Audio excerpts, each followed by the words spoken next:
Thank you, Brett. Thank you, Councilor Beyondich. Okay, Brett? Thank you. Since the last meeting, I've been going through and verifying numbers and making sure I've got everything a little more fine-tuned since the levy is due on December 30th. As we go through some changes that we've made over the last couple meetings, I've been working more on the enterprise funds because we need to get those budgets set as well. There's no page numbers, I'm sorry, but the first two pages are just an overall recap based on the categories the state provides to us. This is how we report the budget to the state. The next two pages are kind of colorful. They're kind of break down a little bit of the 25 versus 24 versus 26 differences of what the expenditures were for, or planned to be for the city for 26, what we planned for 25, and what we did spend in 24.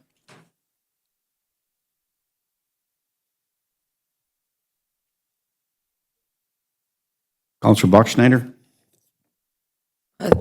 Excuse me. Thank you, Brett. On the first two pages, I do have a couple of questions. My first one is the net revenue over expenditures, other financing sources, that part of the page. Under the sale of assets, we have budgeted $600,000. Do you know what the actual amount is that we've had for 2025? I feel like that's a really high guesstimate, and I don't think it would be necessarily accurate. I'll have to look again. I did look it up, and I don't have it with me, but I will look it up. Okay, thank you. And then if that could be adjusted prior to the next meeting based on some of the actual numbers. And then under the general fund expenditures, that the last line, the debt service, is that where we have the debt service? The spreadsheet that you sent me yesterday, is that where that is included? Which page are you on? I'm sorry. The first page still. Those are the debt services that are not allocated to specific departments. Okay, so the spreadsheet that you had sent over to me yesterday when I requested, that's separate. And then where do we see this, the Either spreadsheet? in that line, or it's in their budgets, which would be on the next three pages, 3 and 4. Okay, thank you. See debt service lines under all those columns. Yep, thank you, I appreciate that. And then on page 2, we have the special revenue fund revenue and special revenue fund expenditures. All of those just basically end up canceling each other out. And I feel like for the last handful of years, both the ITMEC and the ambulance, we're not seeing that, cancel each other out. I'm less concerned for the Tennis for All facility. I think that that's pretty much been accurate. But where are we seeing any additional expenses that we would have for the ITMEC and the ambulance? Expenses or revenue, right? Well, we would have more expenses than revenue for both of them. For the ITMEC, we did plan to increase the dollar amount we moved from the general levy. That's in the recreation budget. It's higher than it was last year, so to make it a zero balance.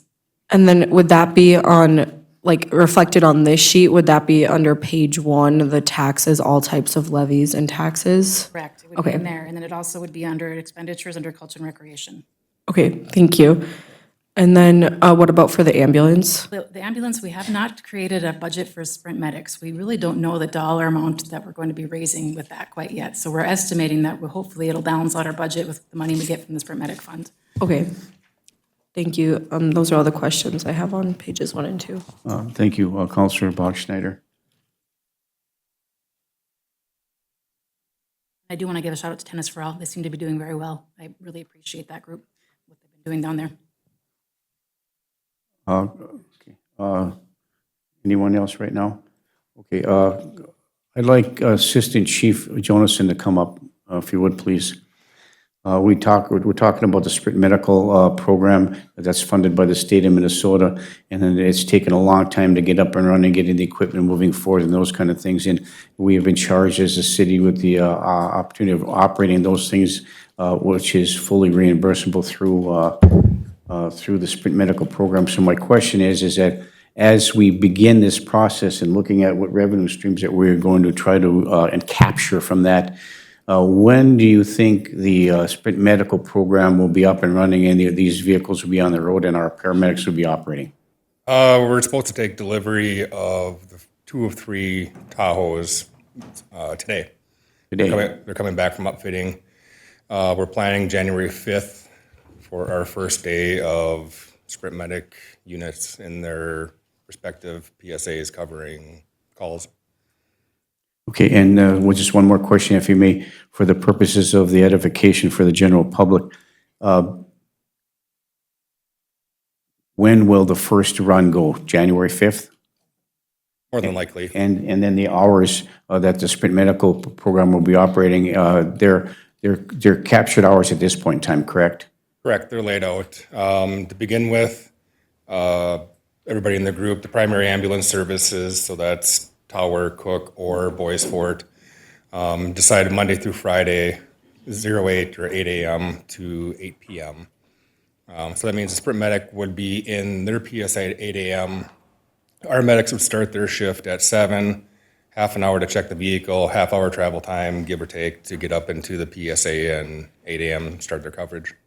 And just to clarify that the Sprint Medical program that's operated by the state of Minnesota for this short period of time in which we are responsible for because it's within our PSA, a public service area, that this doesn't negate the response by our regular ALS services when the Sprint Medical program is not in place. Is that correct? Correct. Thank you very much. Thank you, Chief. Appreciate it very much. Any other questions for the Chief? Okay, thank you.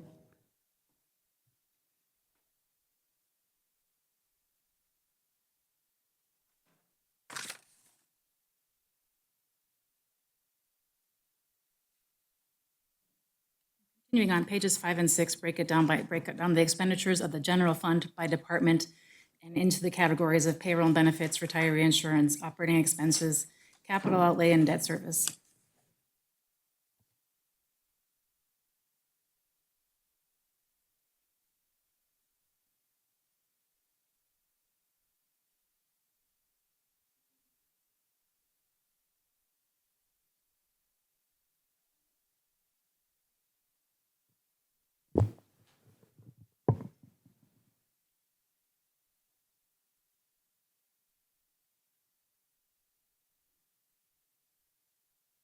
Councilor Bachschnider? Thank you. To confirm, Britt, you were looking at the pages that said general fund expenses, 12, 11, 25, proposed 26 with very limited capital. Thank you. Could you tell us what that very limited capital is? We did plan for an expenditure in the police department for 45,000. The lights for the lights that we committed to purchase from Public Utilities for downtown and for Fifth Avenue, the globe lights.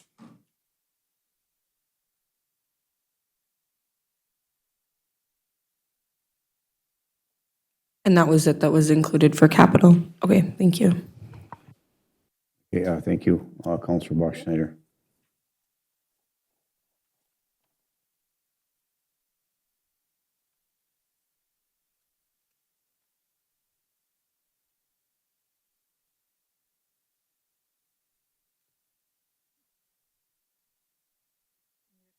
Any other more questions in that regard?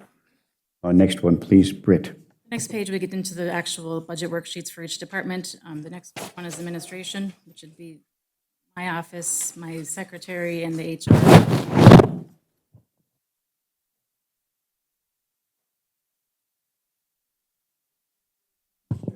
Sorry, I'll try to talk a little more into the microphone. Sorry about that. Thank you.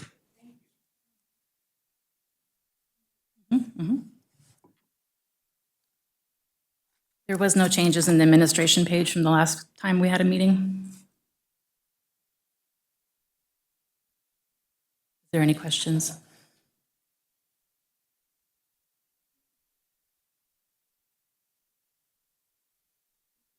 Next page is for the city attorney. This is our attorney fees, which we have a contract, city attorney.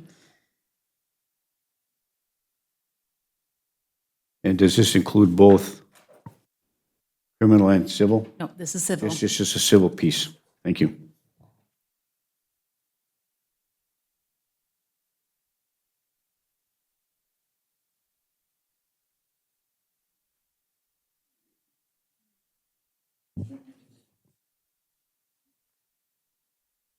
The next page is the community development page.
Counselor Motley?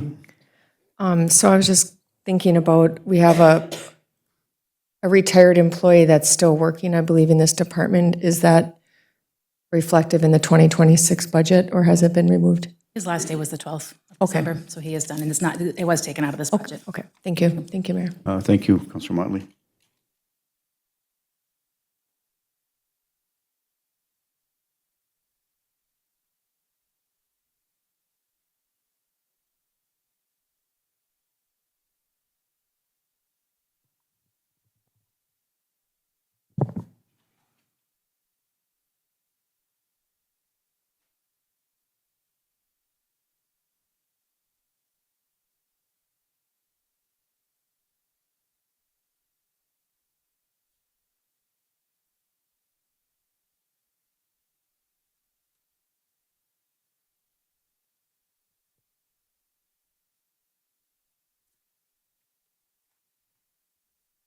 Next page.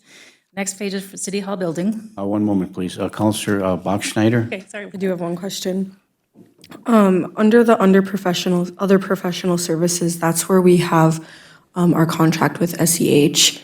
I think for the purpose of getting through the finish line this year, keeping that under other professional services is fine. But if at some point next year, we can call out a separate line for our engineering, I think that'd be helpful, because I think that it's the bulk of that budget. It is. And There it's is, a I pretty did do a significant deep amount. dive at the last meeting, and there's some blight legal things in there too, but the bulk of it is engineering services. Perfect, yeah, I think going forward after this calendar year wraps up, separating that out might be helpful just for our tracking purposes to see how much we end up using SEH for that, so thank you. Thank you. Counselor Paulson? And then just to confirm, that line item of 319 for SEH, those would be for services performed directly for the city and not for project. Correct. So project costs would follow the project itself. Correct. Correct. And then, like I mentioned, we do also, if we have a blight case that ends up going to court, we would put the legal fees that we have to have an attorney to go with us to court in that line item too. So it's a little bit, So I would agree with agree too. maybe doing another code on that so we can make it a little clearer. track those expenses for the amount of work. to go even farther, I'd like to put a blight line item in there so we can track that a little farther too. So it's a little easier for us to see what we're spending for blight remediation. Okay, very good. Yeah, thank you.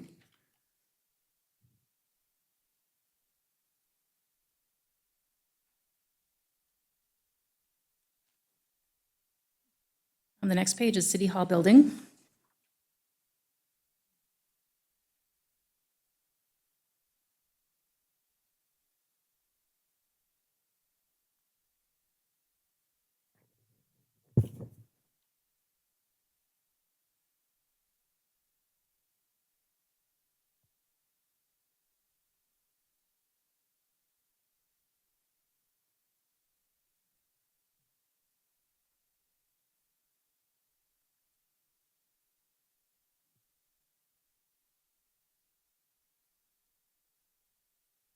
Counselor Paulson? Thank you. Britt, so on this, I don't see under any capital outlay regarding our steam conversion costs for the city hall.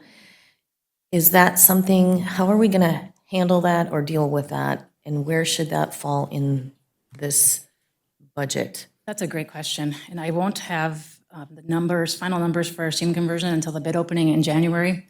So that's a great question. And it probably will start out as a project fund. So then but then the payment would come with the utilities because it'd be a reimbursement from the utilities. So it's, So is the plan to use, what did we get from IRRB, 1 point? 0.5, and that was for 4 different parcels of projects, but So out of that 1.5, approximately how much would be for city hall building steam conversion? let me look. And while she's looking at that, in addition to that, in further to answer your question about how we're going to arrive at the final number after January, it may even take a little bit longer in order to get some additional revenue, potential revenue stream coming from the state of Minnesota. We've been in the hopper for the last 2 years for some funding for steam conversion for all the municipal buildings. and that needed to be steam converted. There's $2.5 million in the request for that. That does include the windows, too. Close the windows too, right, but there's other things. So there's a total of $2.5 million. And so this is carryover from one bonding bill, which was not, they didn't have a bonding session. So your request for the bonding automatically moves up the ladder into consideration for the next bonding bill, which there wasn't one the second time. Now we move up again. Whether it's going to depend on whether or not the state legislature has a bonding bill this year.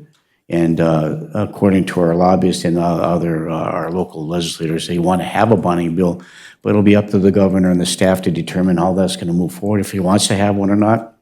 So there's a lot less money available in the bonding bill, but there's some talk about making sure that if there's money going to be in the bonding bill, they'd like to prioritize infrastructure projects as a result of that. So we're in the hopper for that, but not guaranteed any funding from there, but that's in the hopper right now.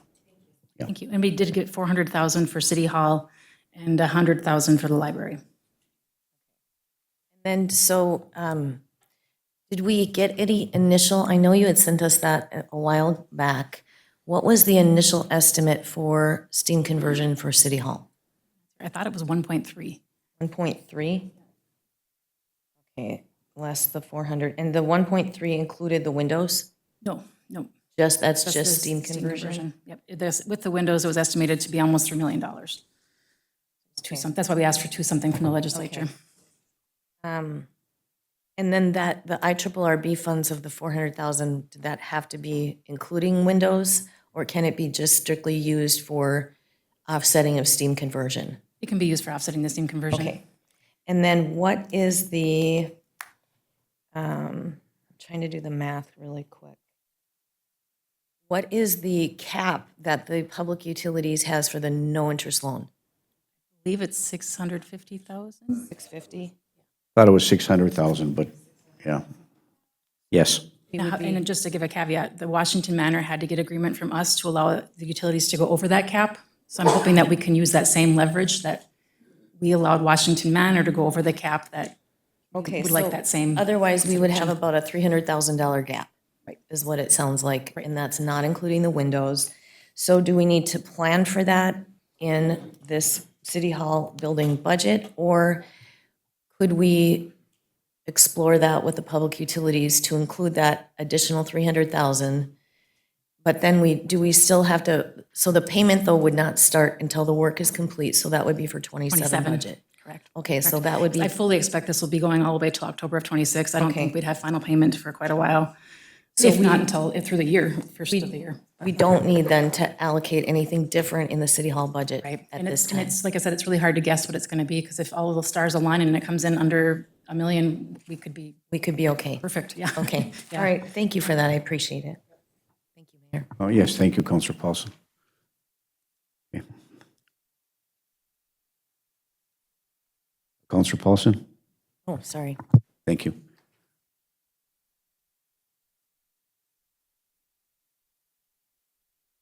Okay, next, Next one is the clerk's Yes, office. thank you. And there's no changes to this one since the last meeting. I'm sorry, what was that? No changes to this one since the last budget meeting. Okay, this is the city clerk. The city clerk, yep. Okay, very good.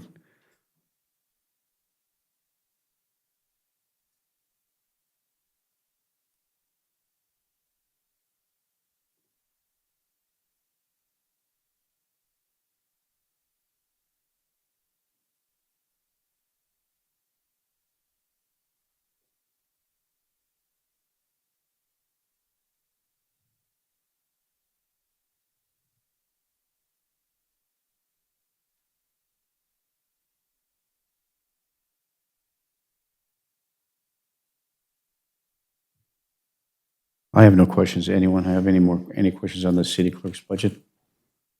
Okay, thank you. Next, one, please, Britt. Thank you. The next one's the city council. We did have discussion, but no final resolution on if we should reduce the travel expense of the registration education fees. So I did leave it like it was.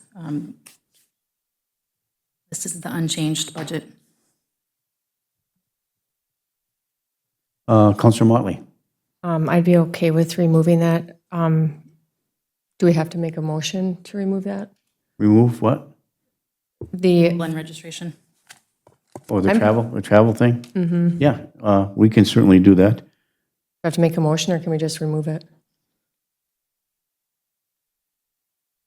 I don't think a motion is necessary. We can just request that it be removed from the budget. I know that some of us that travel, not very often, I travel quite a bit down to the legislature and back, but I don't use the travel budget for the mayor or the council in that regard.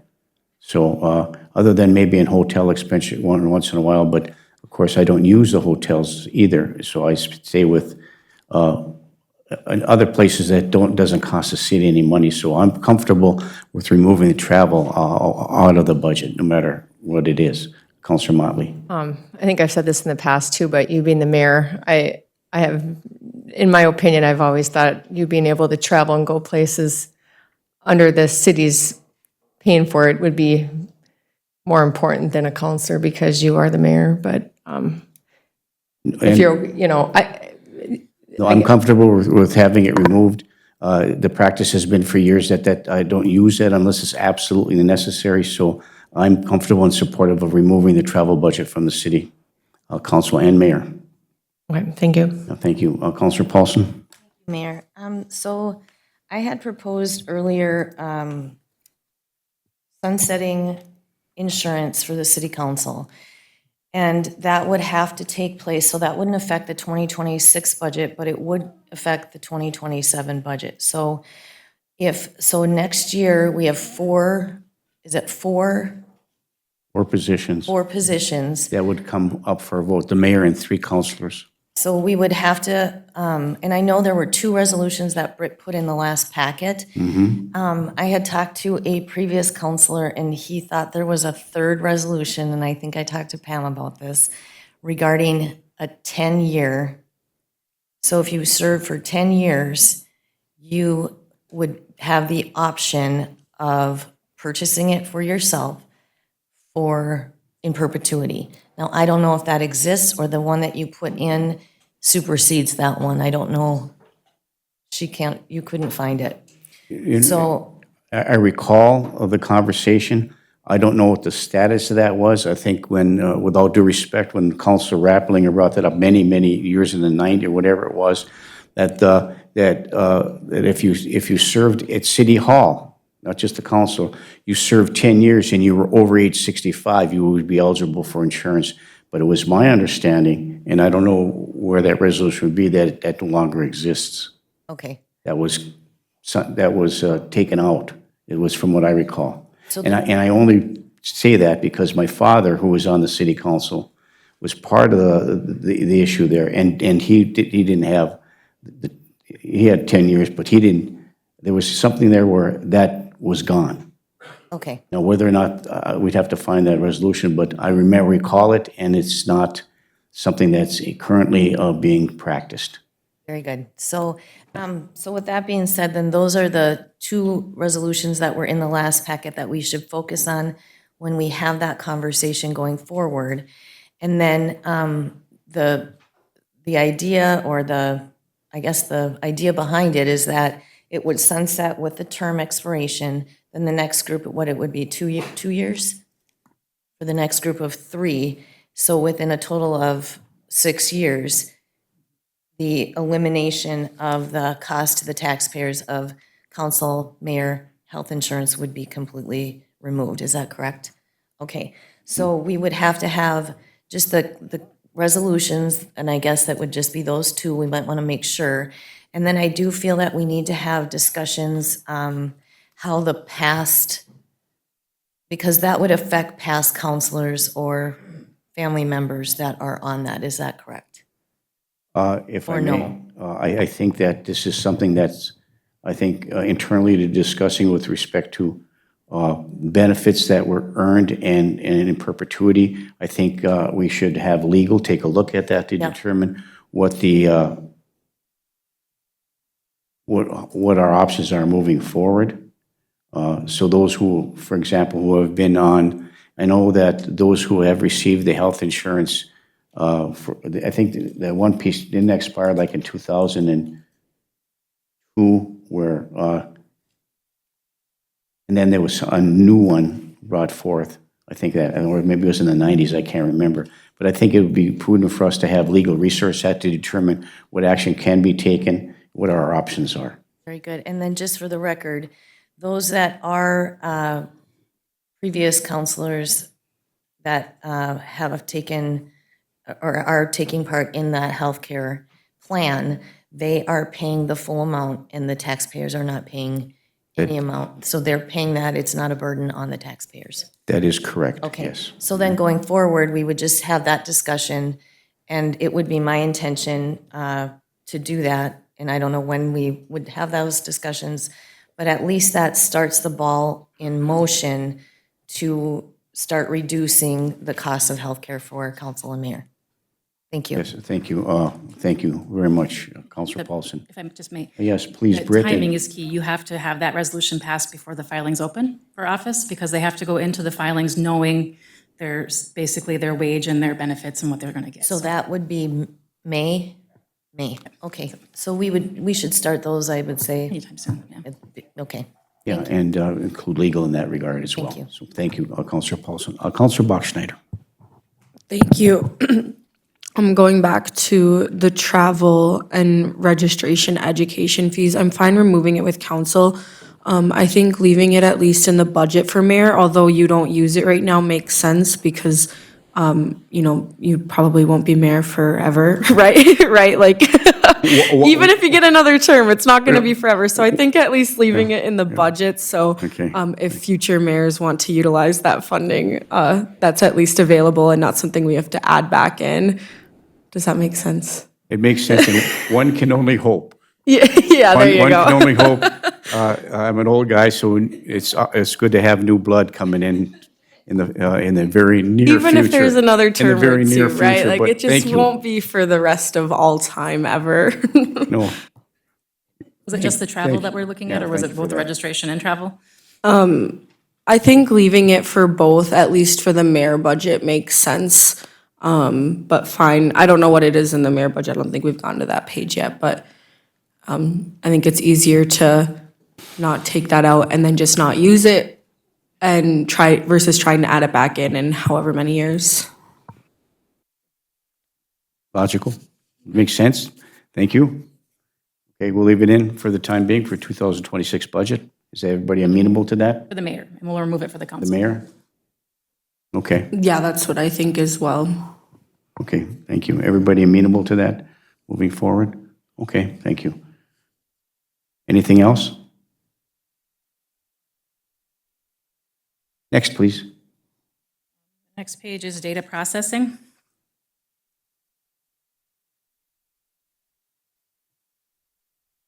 So I see under other professional services, if I may, under other professional services, there's in 2024 is 113,000, 2025 an increase to 123, which is 10 grand.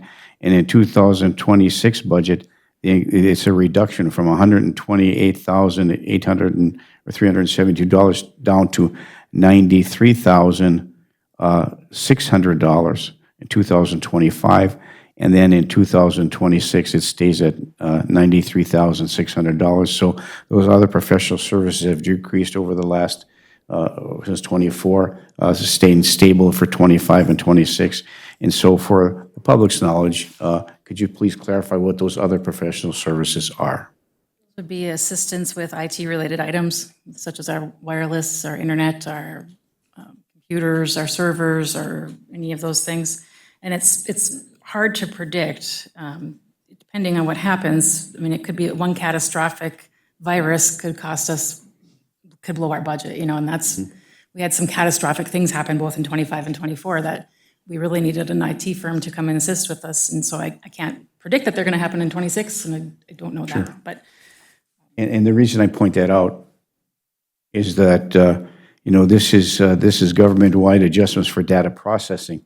This doesn't include the mandated requirements by the state of Minnesota and the federal government with respect to the police department's IT requirements under the law. I'm sure we'll get to the police department about having required to have body cameras in all the body cameras have to be recorded during the course of any stop that they make, which is by law, and all that data has to be stored up in the cloud for a long period of time, which is extremely expensive. So this is not part of that. Okay, thank you. Counselor Bachschnider. Thank you. Same thing under the subscriptions line. 2024 actual was about $26,000. 2025 year-to-date's about $41,000. And then we have the budget for 2026 being $20,000. So same question, what does that include and does it need to be increased? Let me take a look at that. I haven't looked at it in a while. We haven't changed this one in a few meetings, so let me take a look at that one. Yeah, I agree. Thank you. We have dropped a few things. I mean, COVID-related things such as Zoom, we went down to the basic. We used to have a lot more users, and now we're down to a few. We got rid of one other service we use. So we have changed some things over this year to try to, since we're not using them anymore. So I'm going to take a look and I'll get back to you. Thank you. Yeah, thank you. Okay, any other questions with respect to the government-wide adjustments based upon the data processing budget that we, citywide? Okay, let's go on to the next department, please, Britt. The next one is dues and subscriptions. I believe this is our league dues and our coalition? Well, this is the Coalition of Greater Minnesota Cities fees and the League of Minnesota fees. One of those two, yeah, or maybe both of those, yeah. Okay. Thank you. On the next page is the Emergency Operations Center, which is actually our siren systems. So I know, just on a side note, we've had some issues with our emergency system that are supposed to go off every Wednesday. There was some, with new employees, particularly in the police department, not knowing that had to be manually done. But the system does work, and we have not had any mechanical issues, just operational issues just for a couple of times. But other than that, the system still works. And this was something we put together, was it 10, 12 years ago, or maybe even a little bit far longer, when the chief of police was Dennis Benz, and we coordinated with, I think, Martin Iron for sure and others about this emergency alert system.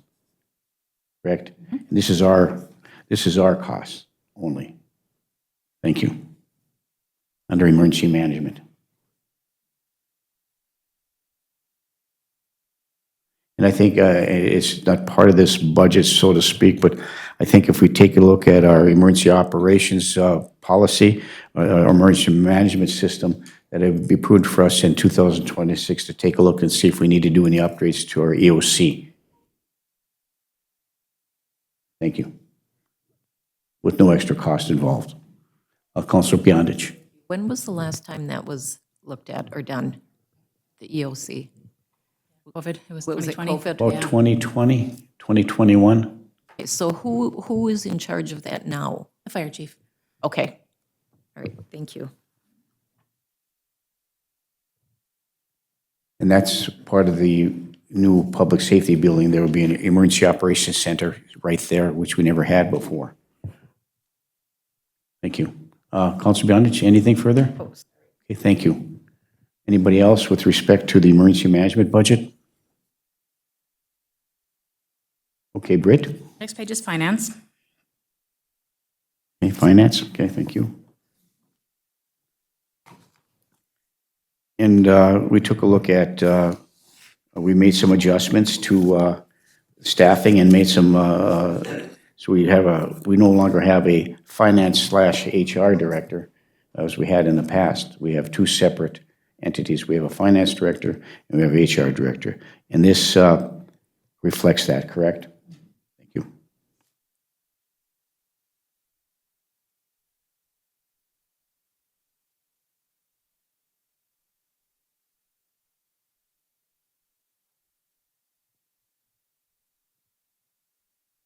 And this includes three employees. The finance director and two AFSCME staff. Thank you.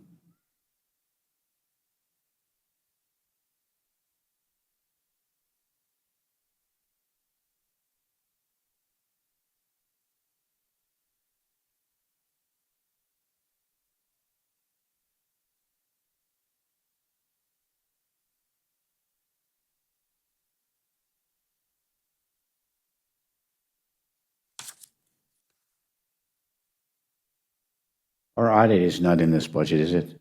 It is. And that is, how much? 52,000, it's line 301. Okay, thank you. Yeah, thank you. I missed that, sorry. Okay.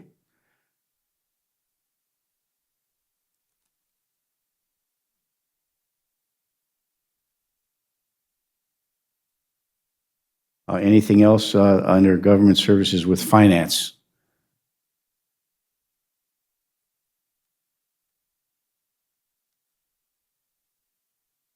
Okay, thank you. Next, The next one is fire. thank you.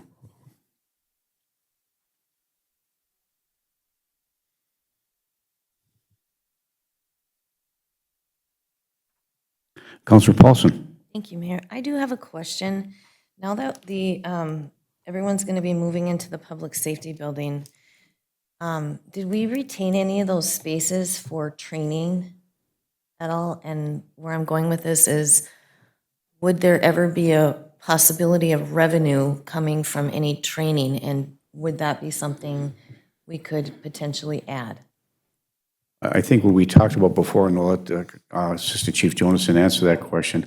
I think we talked about briefly, and I don't know if we talked about it at the council level or was at staff level, about this is an opportunity that other departments have, particularly in the metro area. And I'm going to give the example for St. Paul. St. Paul has the St. Paul Police and Fire Department Development Institute that they put together.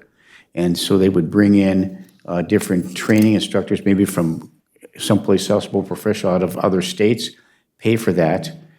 We have training for our fire EMS people at no cost because we would offer that as training for other departments. Other departments would pay for that, and so it would offset some of the cost of our training component. We did talk about that. Chief Jonason? Yeah, in theory, we do have some training spaces. We can do confined space training, obviously ladder training, standpipe operations, so like high-rise fires, Alice Nettle, we've had fires there before. The problem with that is there's very few instructors, and we have one, maybe two instructors, mostly technical rescue on our department, but we haven't certified anybody for instructing in years because of the costs associated with it. But in theory, yes, it's a possibility. Possibility, but maybe not quite yet. Or adding a line item for revenue? In order for us to host and, say, provide the instructor, yeah, we'd have to send people to get specific certifications and instructing, and if we don't, that's a huge liability on the city. If somebody goes out, gets injured, says this is how we were taught, now it comes back to us.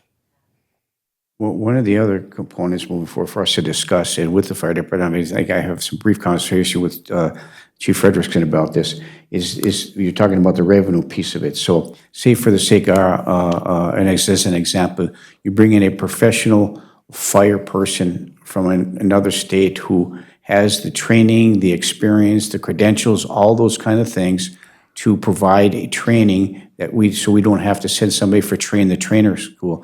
This person travels around the country. And so what we've done when I worked in the metro, what we did was we would find the training that was needed by whatever department it was, in this particular case, fire EMS. And then we would find a training that was needed and necessary to keep up the credentials of the professionals of the fire department. And so we would say, bring somebody in from California who had this expertise, we'd fly that person in, they'd spend a couple of days in a hotel room or whatever the case may be. There's a fee that they would provide. We had that fee available, and before we brought that person in, we would invite other fire departments, other EMS people who weren't interested in having this or shared the experience of that. So say it's $20,000. And other departments come in and you capture $25,000. $5,000 is a revenue stream for the department. And in addition to that, our fire service gets training at no cost. So I think that's what you're talking about, right? That's exactly what I was kind of referring to. And if we're premature on that, that's fine. But I was just wondering if that might be something we should look at in the future, and potentially there would be a little that's revenue. Absolutely a possibility. Okay, thank you. Thank you, Chief. Yeah, thank you, Councilor Paulson. Very good, thank you. Okay, Let's, the next page is, the back page is their, just show their lease payments. I did plan in here for the new radio lease for 2027, because if the payment is due in January 1st of 2027, we need to levy in '26 because we only get our levy monies in June or July and December. So that we wouldn't get 2007's levy until July or December. So to pay the payment for January of 2027, we need to levy for it in '26. So what I did was, we separate fire and ambulance on a 60-40 split. 60% of the staff go up to ambulance and 40% go to fire. So what I did was I took the amount of the payment for the new radios and then split it 60-40, so 40% to fire and 60% to ambulance. so my question would be, I understand that process moving forward. The costs associated with these radios have increased. And now I know Motorola's making an adjustment for '27, waiving that, so it started in '27, you have this new plan. So is it the cost associated, not just because of the equipment costs is going up everywhere, but is a portion of that or a large portion of that part of an upgrade in the radio system based upon what the EMS overall system statewide is? And so do you currently have analog radios? No, we have Armor radios. You have AMR radios, everybody, and they're all digital. Everybody in the state except for federal, they're operating on narrowband VHF. So, But all entities in St. Louis County are operating on Armor. and that was part of the rack board a bit back in the day and those kinds of, okay, so you have, so there's no difference between analog and digital. We're not in that anymore. There's a huge difference between analog and digital and or Armor, but we haven't been in analog for. Okay, so these are all upgraded AMR radio systems then? Well, they're upgraded systems within this status. We don't use the analogs anymore, correct? Correct. Okay, so this cost associated with it wouldn't have anything to do with that? Okay, thank you for that clarification. Thank you, Chief. Thanks, Chief. Counselor Paulson, question? Thank you, Mayor. Yep. Britt, is this split out then? Did you put the 60-40, so 40, is it 40 for fire? Correct. Was that just put for fire budget, or is that some used for ambulance? So ambulance too. Okay, The so, ambulance has their 60% in their budget, and then the police has their portion. so the fire, and it's under which Yep, the lease payment, principal and interest, you see there was an increase in the payment, which account? 801 and 811, the last two lines. 601 and 611? 801, yeah, 601, sorry. I must need reading glasses, yeah, 601 and 611. 601 and 611, okay. Yes, sorry. My Okay. sixes look like eights and my eights look like sixes. And I'm okay with leaving that in, but I did want us to explore some of those grant options that I gave you. And potentially then we could offset, like there were, I think, 4 different links that I gave you. And the one phone call that I did make was to the Gary Sinise Foundation.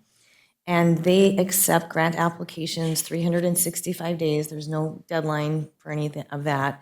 And I think Britt I don't know if you passed that along, but there's no cap to the grant. It's a case-by-case situation. They do focus on radios, emergency equipment, and also turnout gear. So I thought that was interesting. And when I talked to the gal, she had just stated that if it's for police and fire combined, that police could do one application and fire could do another application. And then you would just write a paragraph at the bottom, just kind of summarizing that this is a joint venture, but it might truly help. So I just thought that was an interesting opportunity, and maybe we can get somewhere with it. So appreciate that. Yeah, for sure. We're always looking for ways to offset costs. I know you're amazing at getting grants, so I appreciate that. Do what I can. Thank you. Thank you, Mayor. Thank you, Counselor Paulson. Counselor Bachschnider, do you have any questions for the chief? Yes, thank Okay. you. Thank you. And I can wait until the committee of the whole to ask about the radios more, because I do have a few questions, but I'm not sure if it affects this actual budget conversation. So I think I'll wait till the committee of the whole to ask those questions. But one question I do have is, we do have a new, is it fire truck or ambulance on order? And is that in this budget? When is it going to arrive? When do we have to pay for it? We do have a new ambulance on order. They just started the actual manufacturing, putting the box on the chassis. I spoke with Premier PSV. They're building the ambulance. It's looking like end of April of '26. We'll see it. And is that, and I know we're on the fire budget now, so I apologize, I didn't bring it up earlier, but is that in this budget, the, Ambulance budget. Yeah, last I looked, it's in the ambulance budget. okay, the full amount is, so we don't have to bond for that at all? Okay, Correct. thank you. Thank you, Counselor Bachschnider. Any other questions for Assistant Chief Jonason with respect to the fire department? Thank you, Chief. Any other questions, comments with respect to the fire budget? Counselor Motley. Sorry, Eric. When is the fire truck or ladder truck expected to arrive? 2 more years? 2029. 2029. Excellent. Okay, great. Thank you. Thank you. Thank you, Chief. Okay. Mayor? Yes, Counselor Bachschnider. I know I've said this before about other things, but if we're expecting it in 2029, should we be starting to put a little bit in our budget every single year? So come 2029, we aren't slammed with a big payment. Is that something that we should be looking at for, and what's the estimated cost on that? Is it like 2 million? Chief? 2.5 million. 2.5 million, so should we be looking at putting, I don't know, I don't have a necessarily dollar figure recommendation, but that is significant, and come 2029, we are gonna be scrambling. And I agree that it's something we have to do with respect to the budget. In addition to that, as we've been, there's no guarantees, obviously, but we'll be searching for emergency operation grant opportunities through the federal government. I think we spoke with some of our state legislatures and one of our United States senators who, there's no money to do that now, but there may be something coming up in the future. But yeah, I think we should start adding putting some away if we, just like having a savings account, we got to have that money available. So I concur, Councilor Bachschnider. We should take a look at that. Councilor Paulson? Mayor, and thank you, Counselor Bachschnider. That's a good point. So that leads me to ask the question, say we did a $2.5 million bond, 5% interest, what would the approximate amortization be, like an annual payment, so that maybe we could take 2020, go over the course of 4 years, if you're gonna do it and put some money aside, what would do you have a estimation? Off the top of my head, but let me try to find one real quick. Amortization. If we could do that and have this discussion further at the committee and willing me to as well. I mean, enough. no, yeah. But I mean, so like sometimes it's $100 and some $1,000, depending upon, so if you spread that out over 4 years and then put it in our budget now, it's not that huge of an amount, but you could then program that in for future, and then you will not have a debt levy per se in 2029 when you do the bond. You would already have the money built in for the total of the payment. So I'm thinking it's is usually around 100 and some thousand, isn't it, annual payment? So I don't know if that needs to be solidified before we approve the budget, Britt? You want it in this budget, we should try to figure out where we want to put it. Okay, so I don't want to belabor that, but maybe we could let me figure take a that look. out Yep. and then I would divide it by, it would be maybe it would only be 3 years or possibly a 4-year. But once you pull that money in, it's already allocated, and then you definitely would be able to make the bond payment without levying. So Yeah, we put that in a special Yep. fund, right? that would be excellent. Thank you. And Yes, thank you for that. Thank you. Counselor Beyondich? And I was going to tag on to that we have it in a special fund, in a line item, so we could see it in the budgets that there are dollars saved. Yes. I would Megan. suggest, yes, thank you. I would suggest that if we're going to start planning this way, and I am hugely in favor of that, that we actually create a capital equipment fund in our financial reporting, so we can see then what we have available for the different things that we're planning. Yeah, that would be a capital equipment fund, not a capital equipment bond, right? Be a fund. Yes, yes. Say fund. Thank you. Chief, and then over to Counselor Buckner. Chief? To the counselor's point about putting money, essentially down payments, planning ahead. I know there are financing options, and if you do put money down, you do get price breaks. Essentially, like buying a car at the dealership, you put money down, you get a better interest rate. So I can certainly reach out and see what's available and pass it along to Britt and Megan. Well, we're asking you to do that. All right? Yeah, thank you. Counselor Bachschnider? Thank you. And yeah, I'd be full support of a capital equipment fund. I think similar to what I was saying earlier, let's get through the finish line this year and then really dive into that next year. But I think that's a great idea and would probably help all of us really understand where we're at with our capital. Thank you. Okay, thank you. We'll work on it with Britt and how we factor that into our budget moving forward. Thank you, Chief. Thank you, everyone. Anything else to discuss at this point in time on the fire department budget? Okay, let's move on to the next item on the agenda, which is The library. the library. Okay, thank you. And since the last budget meeting, the changes that I have made was I had decreased, based on Jody's recommendations after the last budget meeting, after the library pages, you'll see the information that Jody had sent me. We decreased adult books by 3,000, reference by 3,000, children's books by 3,000, programming by 2,000, media by 4,500, periodicals by 2,000, and then I did modify the repair and maintenance building budget by 10,000 with the warning that that may be a problem future. We hope not, but just knowing what's going on at the library, we hope that that's going to be enough to suffice for the year of 2026.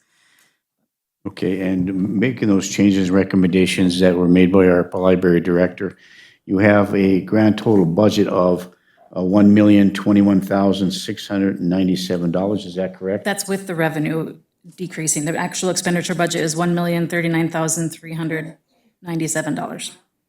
1,000,000. 39,000. 39,000? Yep, 397. 1,039,000. Okay, thank you. So we'll go with the council first. First, Councilor Paulson, then over to Councilor Motley. Councilor Paulson. Thank you, Mayor. So Britt, the total reduction recommendation is 17,500 total, or is it the 52,000? It is 49,830. 49,800.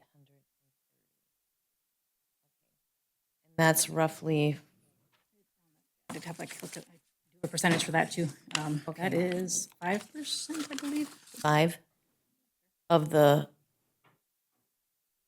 original proposed, or 5% over From the year before, from reduction from 25. last year? Yep. From 2025.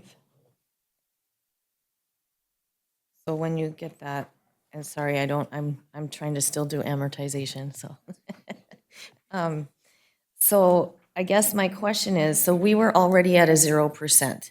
So everything that we are doing now, Britt, we can either choose to do a negative levy to offset the debt levy, or we could remain at 0 and take everything that we save and put it into replenishing our reserves, which is part of what the S&P recommendations are in order to increase the City of Virginia's bond rating. Correct.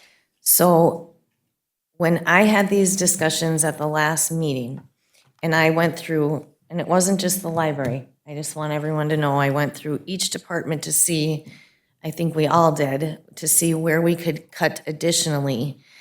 But I feel like it would be my intention, and it was my overall intention, to stay at the 0% that you had gotten to, which I think is amazing. And then any further reductions, I would like to be able to replenish reserves or either that or create a fund like Megan had suggested with capital outlay, because we really do need to, if we don't increase our bond rating, anytime we do go out for a bond, we're gonna get hammered on interest. And I mean, just those Motorola radios alone, the interest on that was, I think, $256,000. And I can't remember the rate that was at, something, yeah. But that was through, I don't know if that was through a leasing company or through Motorola Direct? Motorola Direct. Motorola So Direct. that may or may not have anything to do with our bond rating. But if we did go for a bond, in order to get the lowest interest, I mean, there's a huge difference between 3% and 5%. When we were used to seeing 3.2, 3.5 in past bonds that we have done.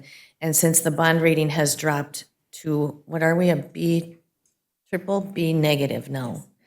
And if it drops any further, that's really going to be a detriment. So when I proposed doing any of the cuts that I proposed, and they were small in each department, and I know it feels like they're deep, but to me, if we do it now and prepare for later, it's going to be a win-win later, because we will have money in the reserves in order to put the down payments on the vehicles or maintenance or whatever. Then we don't have to, I guess, decrease our bond rating with taking on too much debt.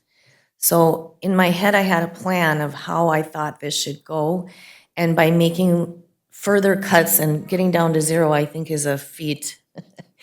But I feel like anything that we can further cut, what I would like to see, and I don't know, Mayor, if we would need to, if we agree to do this, if we would need to make a resolution in order to say what we're doing with the savings that we unfortunately it's cutting and saving, but what we would do with those funds, where we would put them or how we would allocate them. But I guess where I was coming from is that we would then try to replenish our reserves, which is one of the recommendations from S&P regarding the increase rate for our bond rating, to increase it. And what was one of the main strikes against us was that we had depleted our reserves too quickly. So I'm trying to come up with an overall plan, and I love this, putting money in the fund for the fire truck. And I think if we could continue to do it that way, it would be fiscally smarter, and then it wouldn't be so painful as coming up, we're coming up on that what was the debt levy total, 9.89? With the currently 8.49. We're now at 8.49 currently. So instead of getting that, and then we have to, tack on, the general fund levy, to me, that's how I thought about it, and it made sense to me. I don't know what others think, but that was my overall thought moving forward with any further cuts to a 0%. Thank you for that, Mayor. Thank you, Councilor Paulson. Before we go to Councilor Motley or Councilor Beyondich, so we have the two options of staying, or three options: staying where we're at, making those additional cuts into a negative levy, and then moving that money into in order to pay off our bond debt, reduce the bond debt. So those are options that we have. I think moving forward, I think a motion could be made in order to do that. If we decide that we're going to make these adjustments, we would make a motion to where that would go, how would that money would be allocated, and we would direct our finance director to do so. Yeah, thank you. Councilor Motley, then over to Councilor Beyondich. Councilor Motley. Thank you, Councilor Paulson. I think that's an excellent idea. So I just want to thank everybody that's here today. And contrary to possibly misinformation, this library is not being shut down. So this council supports the library. As far as the library itself with the budget, I do feel we are over budgeted. The tax base in Virginia is not rising, it's declining. So the less people that live in Virginia, the more is taxed on the current residents that are still there. And it's across the board, everything's rising, the cost of everything. The Virginia taxpayers have quite the burden that they fund, in my opinion, compared to other communities.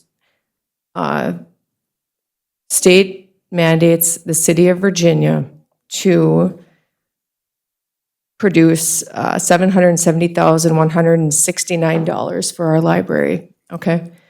And that's what we are by law forced to provide. Our current proposed budget for Virginia is, for 2026, I believe, $1,039,397, okay? So you subtract that in between whatever you're looking at, I don't know, 300 or something, $1,000 over budget. Our tax base is maybe 8,200 and declining. Now, you look at somebody like Grand Rapids, because I know that likes to be a topic of conversation on the internet, in the newspaper. Their population is over 11,000 and growing, okay? Their debt is not like the debt of Virginia. And I know this because I talked to the city administrator yesterday. Their mandate for their library with a population larger than Virginia is $391,618. That is almost, but not quite half of what Virginia is forced to pay. And we have a lesser tax base. Whatever the state has mandated us to do happened, I believe, correct me if I'm wrong, was it in 2011, Britt, that we've been forced to pay this amount that is higher than cities larger than us?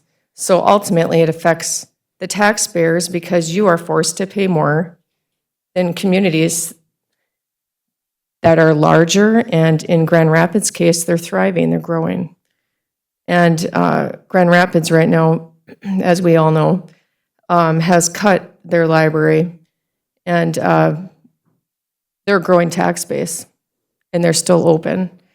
They've cut their library budget to $514,927 for the 2026 budget. And I know we're not Grand Rapids.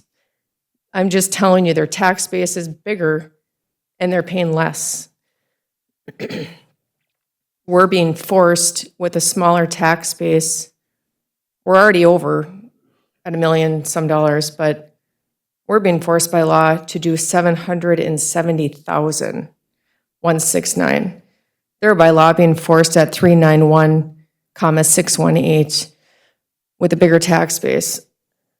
I think the public library in Virginia should be more in line with what the state is mandating us to do, which is more than all the other communities around that have a larger tax base, which I don't quite understand. And that needs to be updated at the state level. This library is not being shut down. There's a lot of people that support this library. Jody does a great job with the library. We can all agree on that. But when you have taxpayers, and this is just my perspective, not the council, but when you have taxpayers coming and they are very upset about their increased taxes and the steam conversions and everything else that's gone on with the city, and our debt keeps rising, at some point, you need to find a way to stop the spending. And we are bound by contracts and things that we have to abide by, and you're not going to cut your police, you're not going to cut your fire, you're not going to cut your streets and alleys. These are things you absolutely need. Now, as far as the library, with a decreasing tax base and a state mandate that you're forced to pay $770,169, which is more than the larger communities. I mean, I can tell you right now, Hibbing, city of Hibbing, 16,000 plus members to our 8,200 and decreasing, pays less for their library too. Again, the city of Virginia taxpayers pay a lot. They pay for an ALS system. I mean, we pay for we pay a lot in Virginia. We offer services that others do not provide. So ultimately it affects the Virginia tax base. I support the library. I do think that it's over budgeted though, and I will support dropping the library budget to $770,169, which is our state mandate, which is more than all the local communities that are larger than us. And I think if there is such a large support of people that take advantage of our awesome library that are not Virginia taxpayers, and it would be nice to see them step up and do a fundraiser and donate to the Friends of the Public Library, donate to the library, and let's keep everything the way it is, and let's see the local communities support the Virginia Public Library. So I'm fine with dropping the library to the state mandate. Thank you. Okay, thank you, Counselor Motley. We'll go to Counselor Beyondich and then over to Counselor Paulson. Counselor Beyondich. Thank you. Britt, I was just wondering if we've had any correspondence from Baker Tilly that would be assisting, and I thought they would have started by now. They'll be coming to the 23rd meeting, and what they're focusing on, they won't be looking at by department in the general fund, they'll be focusing on the levy, what our levy would look like for the next 10 years. And then they'll be focusing on the enterprises, we really wanted them to focus on garbage, sewer, ambulance, and such. So that's where their bulk of their information went to, So they will be at a meeting this month yet the 23rd. with their recommendations. Thank you. And the recommendation, it's not recommendations, it's guidance for you. They're giving you information on what they think we're gonna be looking like in the next 10 years. Okay, So it's for us to decide how we want to look. sure. Thank you. Thank you, Counselor Beyondich. Counselor Paulson. Britt, or could we just get clarification? So it's I know the total, 770. Yep. But we keep saying mandate or statute or law. What is it? This is to be a part of the Arrowhead Library System. So could you explain that a little bit and what that document states and who procures that document? Just so I understand a little better as well. I might have to have Jody help me a little bit to understand what it. Good morning, Jody Grabanowski, our Library Director. Jody, good morning. Morning. It is actually state that does require it. They did, as you said, they did it was based on the support that Virginia was giving that library at that point in time, the population. There is a formula. I do not know the formula.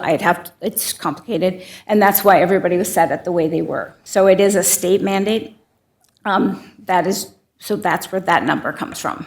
That's for to be able to be part of the Arrowhead Library System? or to Nope, be- this is just a state mandate, though. This is for every library throughout the state of Minnesota. They all get this letter stating what their minimum required support is for the library. There is a state statute that is, let's see, I have it, if you would like to see it. Hang on. It is Chapter 134, Public and Multi-Type Libraries. It's been updated pretty regularly.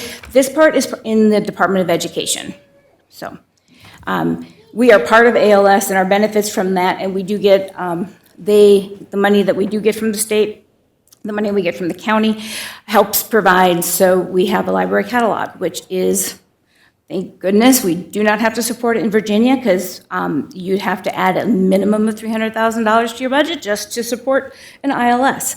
It takes care of any, as you talked about, we are fortunate that we are part of the 27 library system and we can transfer materials. We don't pay for that in Virginia. That is supported by Arrowhead Library System.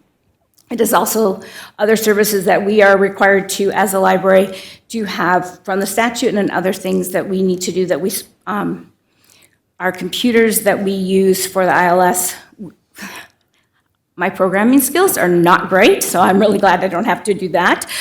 So we rely on them to make sure that the front end that you see, the back end that we use, the cataloging, all of that stuff is provided. Some of that money does come back in. We put it into programming.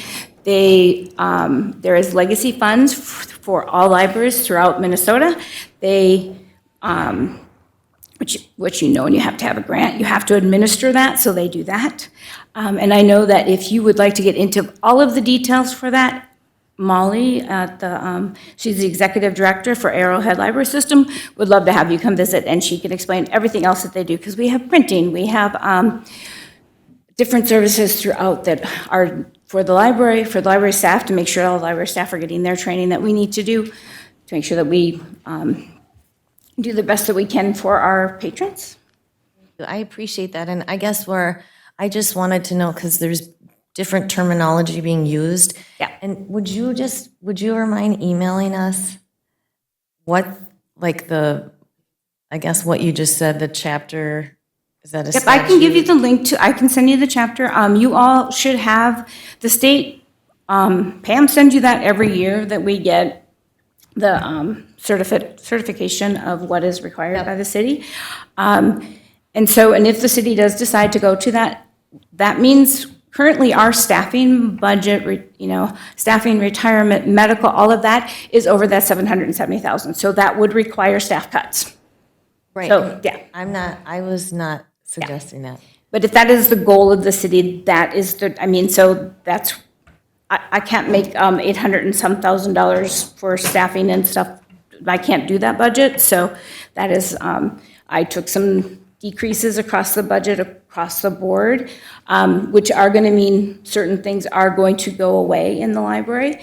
And that's what, is talk to the staff, figuring out what can we do, what can we reduce, and that's what we came up with to reduce. I appreciate you doing that very much. And also just to clarify, you have to remember too, and I know that Councilor Motley brought this up about fundraising and everything else, that can't pay for staff. So staff, is that correct, Brooke, or Britt, is anything that is fundraising can be used for programming and books and all that kind of stuff, but it can't pay staff For the tax- wages, yeah, correct? If they want an IRS tax deduction with their donation, it cannot be used for staff. It has to be used for something that's tangible, such as the Okay. building or the equipment or something. And so, yeah, so those are things that, that as we throw out different ideas, that we have to make sure that we're following the law, making sure that we're crossing all of our Ts and dotting our Is. And there's a lot of complication within all of these kind of budgets, so. Sure. So, and I was just trying to determine some more of the definitions of that and get some clarification. I mean, we see that certification come. The date is also from 2011, the original, so I guess I'd be curious. I can tell you that the library world has been trying to get that, in Minnesota, has been trying to get that adjusted because it is not necessarily meeting the needs of the libraries in Minnesota. Yeah, I think I've been part of MLA for 20-plus years, and we try. And it's not a high priority at the state level. Got it. And I appreciate this open dialogue. I do also appreciate everybody that's here. I will just say that some of the things that I've been shown on social media, it's very challenging when misinformation gets put out there. And it's very challenging for us as elected officials to do the work that we need to do when there is all sorts of misinformation out there. So when we have these budget meetings and we're having open dialogue between everybody publicly, transparently, but yet hear different things posted from different people, it's not only challenging, but it's hurtful to the work that we're trying to do. And I guess what I would encourage is more positive dialogue and more truthful dialogue. And I think we're having hard discussions. It's very difficult. It doesn't mean that counselors don't support the library or don't support the community. It's just we are in a situation where we've had to have some difficult discussions. And I was informed that, that it has been brought up multiple times, that you would like to go to state requirement. And the only way to do that is staffing and hours, and we are seeing that throughout the state. So that information I can't make math go magic, so yeah, so 770,000, that is a lot of cuts, and that is a lot of discussions. So I got asked questions. There's a newspaper article about it, about cutting the library. It has been stated multiple times in this chamber that you would like to do that. And if that is the Saying you case, as council, just to the clarify. council and the chamber would like to get down to that to that required amount. Okay, if you want to do that, then yeah, it's going to really be some hard decisions, and I understand that. And so my response with the public when they ask, I'm like, this is what I know now. And so I don't have a budget yet for 2026. Yes, that has been talked about. And what would that mean? So I had to answer those questions. What would that mean if we went to that amount? That's really a large chunk of our budget. I would agree. Yeah, and it would be staffing and hours and programs. I mean, But at our last budget meeting, what we had talked about was decrease or reduction of $35,000. yep, and so That's what I had talked to you and spoke to you directly and. And I did everyone that. Sitting in this room. Right, but that was the initial conversation Correct. was 35,000, And- not 300,000. Yeah, and then after that meeting, then I got a lot of questions because, again, newspaper gave information about cutting to that level, and they were like, well, what would happen if that happened? And so I had to do math. Right, So- but that wasn't a discussion that actually we had. No, but when your patrons ask about it, it's like, yeah, it's like, yes, please contact your, like, you like to hear from them, and this is important to them. And if this is the goal, it will have to be done in a very strategic way, so. And I would agree that those are longer conversations Yep, to have. they are. But when misinformation is put out, we all work and live in this community as well. We have families, and when misinformation is put out, it's hurtful. So- It's hurtful to the process. So- It's hurtful to our community. It gets people riled up, and we need to be mindful. And we're here to try to do that job. Yep, again, I just answer the questions because people are paying attention to the things. So I did the cuts you asked. I went through those. We did cut from our building budget for maintenance, which kind of scares me because I really don't know what's in the walls behind the library when you go conversion. And I'm hoping that we can stick with this particular budget for '26, and the staff will do the amazing work that they're continuing to do. And yes, we will work with our friends to supplement some of those areas that we're taking reductions in. I So really appreciate that, Jody, and I think you do a fantastic job. So I appreciate that. Thank you. Thank you, Mayor. Okay. We're only halfway through this budget, and we have a committee whole meeting at 9 o'clock.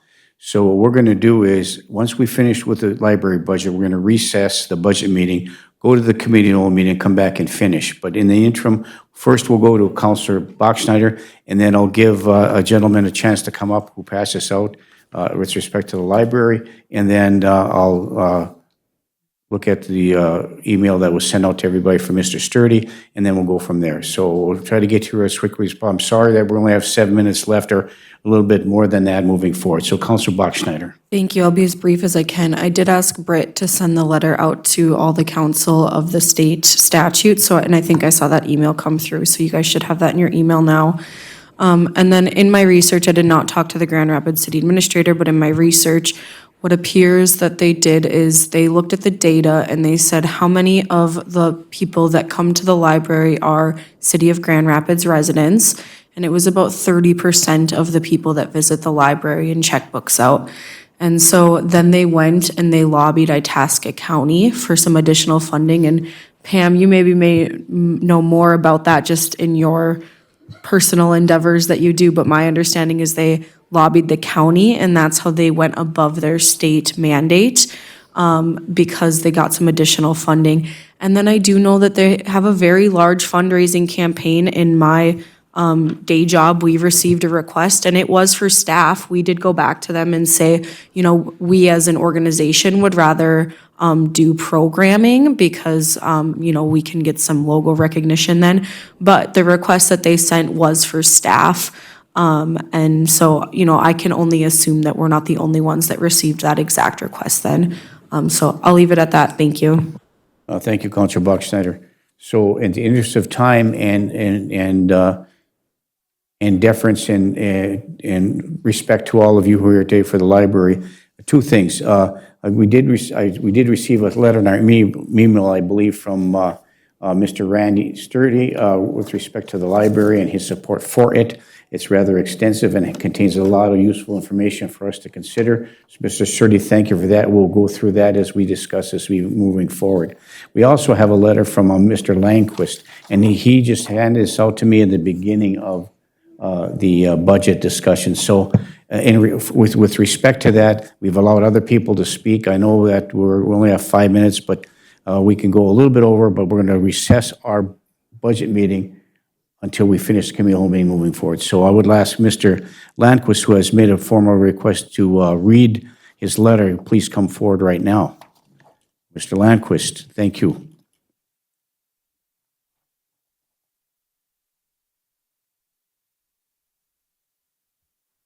And if you just state your name for the record, Okay, my name is Randy Landquist, thank you. and I'm a resident of Virginia, Minnesota. And Mr. Mayor and council members and officers of the city of Virginia, thank you for this opportunity. In light of the news that the city of Virginia Council is considering cutting funds to support the Virginia Public Library, I would like to speak up on behalf of the citizens of Virginia, Minnesota, and for those of the surrounding communities that rely on the services provided by the Virginia Public Library. I'm a native of Virginia, Minnesota. My father was a firefighter for 30 years from 1940 to 1970. I utilized the public library throughout my school years, and when I graduated from Roosevelt High School in 1966, the public library in its current location was a much smaller building and bursting at the seams. And the community needed some expansions to be made, so they expanded the library north and south and allowed the library to grow and expand its offerings. The vacancy of the Virginia Boat Enterprise allowed for a needed parking lot to facilitate the limited on-street parking in the area. The Virginia Public Library is a model for community libraries because of its size, variety of services and offerings, and space available to patrons. The library is the pride of this community. The Virginia Public Library is architecturally an appealing building, and it's functionally superior to libraries of communities of similar size. It has been said that one needs only to look at the local public library to ascertain the health and vitality of a community. A healthy and prosperous community funds its local library adequately to meet the community's needs and interests. I'm an avid library patron. I visit the local libraries, yes, libraries, at least 2 to 3 times a week. I have my library card, which was originally registered in Ramsey County, re-registered in public libraries in over a dozen communities in Minnesota and Wisconsin. When I visit an area for 3 days or more, I visit the local library for materials and services. The Virginia Public Library competes very well with libraries of its size. Consider Haveling Public Library, or as well as Portage County and Wood County libraries in Wisconsin for comparison. I support local libraries. Last spring, the Virginia Public Library announced that it was starting to offer board games and puzzles for checkout. I announced to the staff that I would be attending the Gen Con board game convention in Indianapolis, Indiana, and met with some of the staff to get an idea of games that they would like to offer. Incidentally, Gen Con is the largest board game convention in this hemisphere. While there, I rubbed elbows with 70,000 other game enthusiasts. The exhibit hall hosted 640 vendors operating 738 booths. I purchased a variety of games to bring back to the Virginia Public Library, many of them offered by small companies and entrepreneurs that are engaging in very innovative products, games that one would never find on the shelves of Target or Walmart. Many of the games I brought back focus on families with small children. Since July of this year, I have personally donated over $1,900 of new games to the Virginia Library's offering, plus freed up a number of games in my personal game library to increase the library's inventory. I have a passion for games, to be sure, but I also have a passion to share this gain experience with the local community. I want this library to succeed and continue to grow, so I'm not shy about personally investing in the library. Additionally, I've stepped in to supply some things that are needed.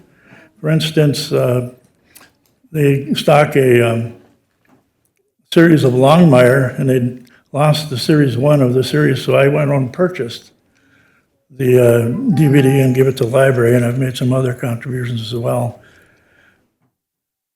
Jody has made the Virginia Public Library a model for all libraries with in-house and trained staff. Among the exceptional activities that she has inspired and sponsored are a petting zoo, big truck days, children's activities at the farmer market, and I could go on and on. You know all these yourselves, I'm sure. The impact that she's made, you know the impact that she's made, and you know that the life that she's breathed into this community. This community needs this library to progress and expand, not shrink and diminish. One day last summer, I parked my bike near the library, and I met a couple who were staying at the Coates Plaza. They had just checked out bikes and helmets from the library, and they asked me directions to the Mesabi Trail. Did you know that library checks out bikes and helmets? Most of the diverse offerings are donations by local citizens. Recently, the library received a number of STEM kits made possible by a sizable grant to the library. The library also provides passes to Minnesota State Parks for checkout. I could go on, but you should appreciate the breadth of the offerings that this local branch has to offer. Currently, the library has a staff of 10 under Director Jody Grabowski. I have worked for companies in my career that have not supported 11 employees. Think of the Virginia Public Library as one of the community's larger small businesses. We should want it to continue to serve in a capacity that meets the needs of the community. If we cut back the library funding, we also hurt the community by diminishing the community's access to a variety, if not a cornucopia, of services and offerings. Patrons depend on the local library for personal growth, challenge, entertainment, awareness, and development. Think of what this community has to offer. Alcott Park, the golf course, the convention center, Mesabi Trail, and the library. The library ranks at all of those. The local library speaks to the health of this community. This library outranks the average public library and deserves support commensurate with its potential. Let's give the community what it needs by continuing to adequately fund the Virginia Public Library. Thank you very much. Thank you, Mr. Landquist.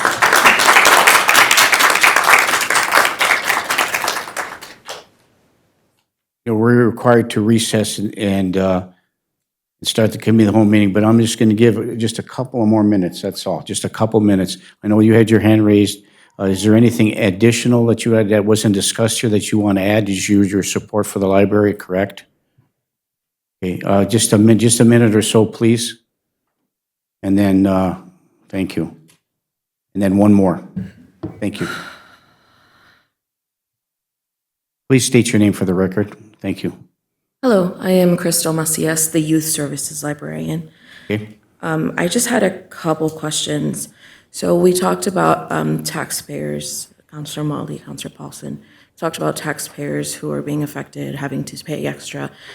These taxpayers matter too, and they're asking you to keep this library at its full funding. And we're talking about $770,000. Out of the services, you said that the city council supports the library. Out of the services you currently use, which of those are you willing to get rid of?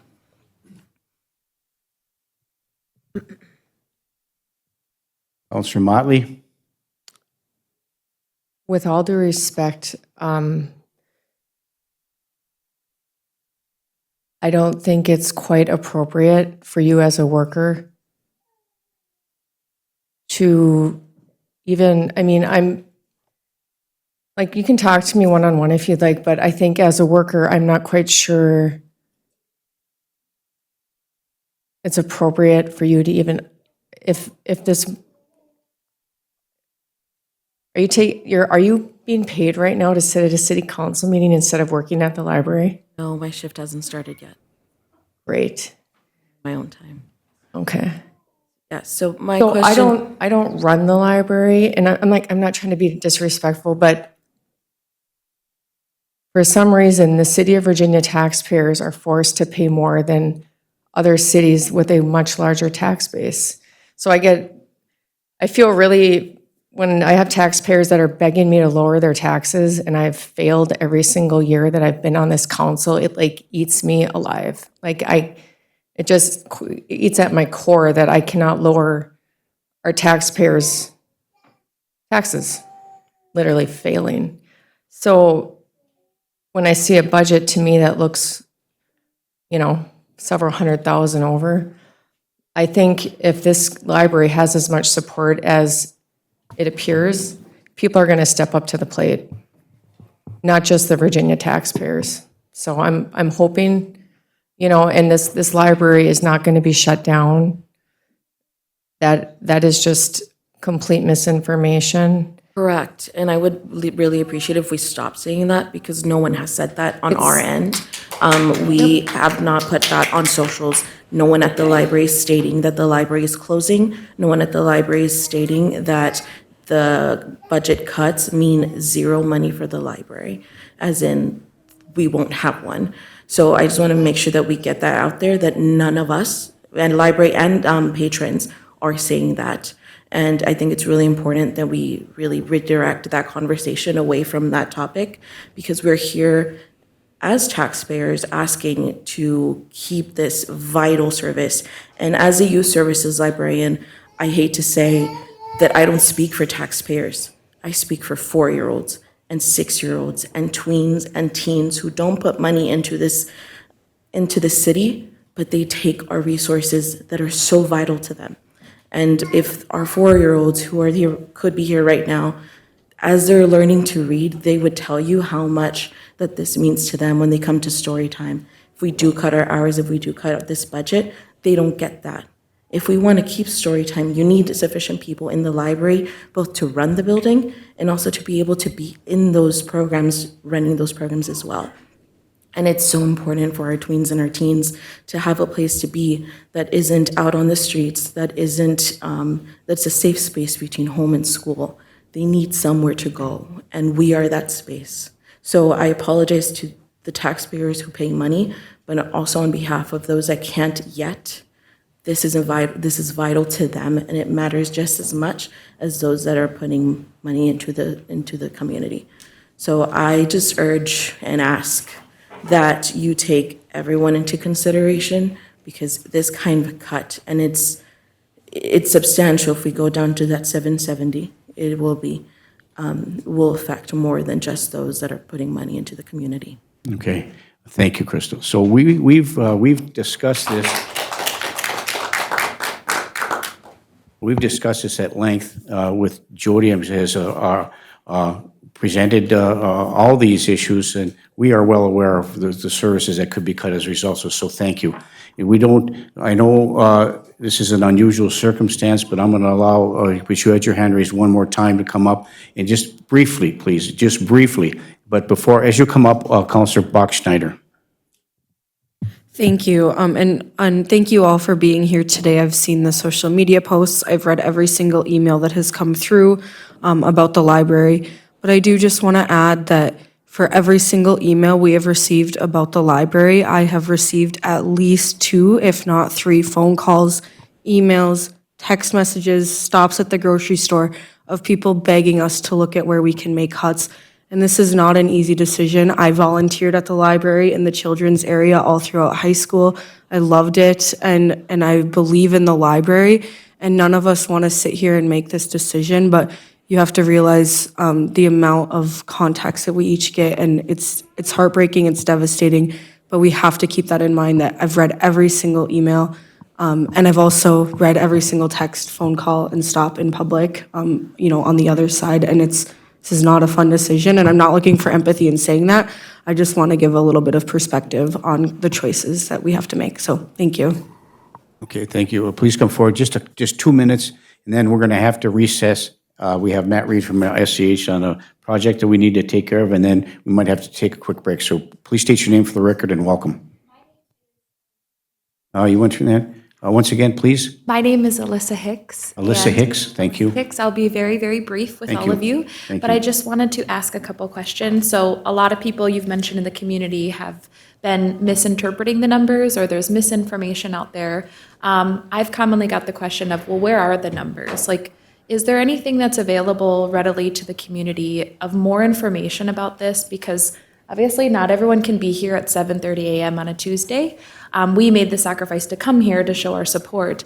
Is there something for the community that gives them better insight to what the city of Virginia is really going through budget-wise? Because I think if they understood the whole picture, they may understand where the city is budget-wise. Well, we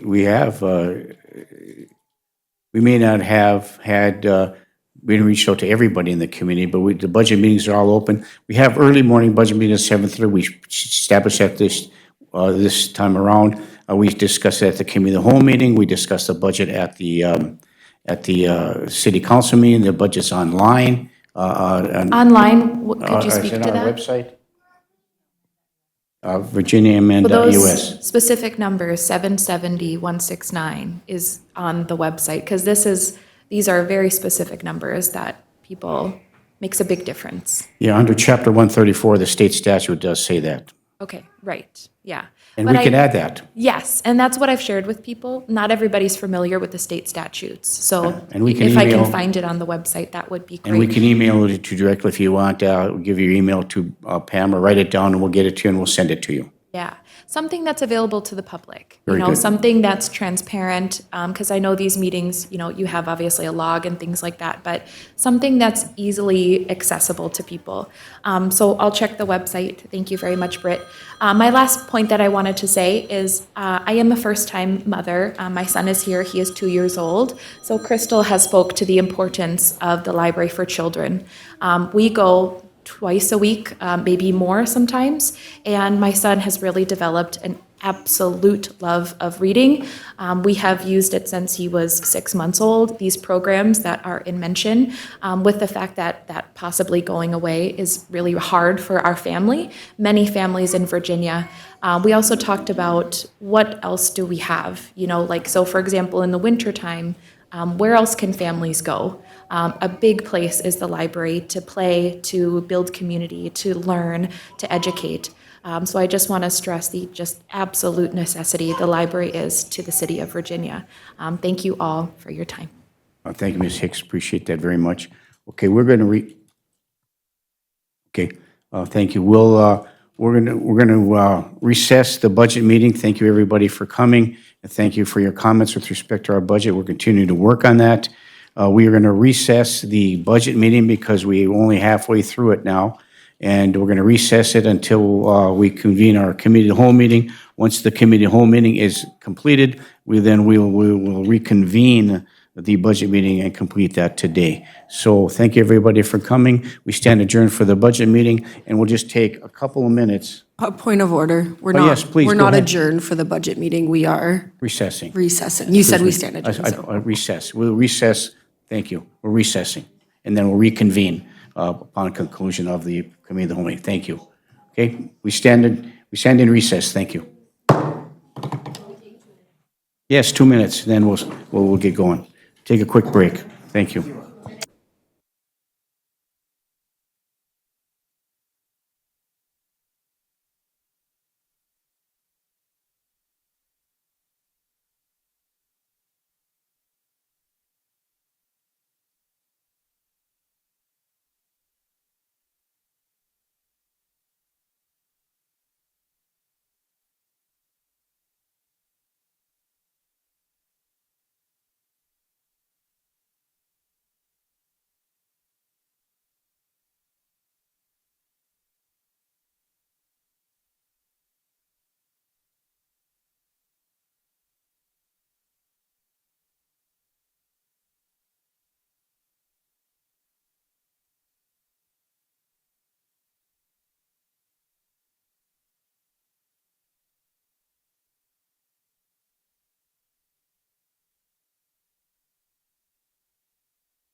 Okay, everybody ready? We'll begin our Committee of the Whole meeting.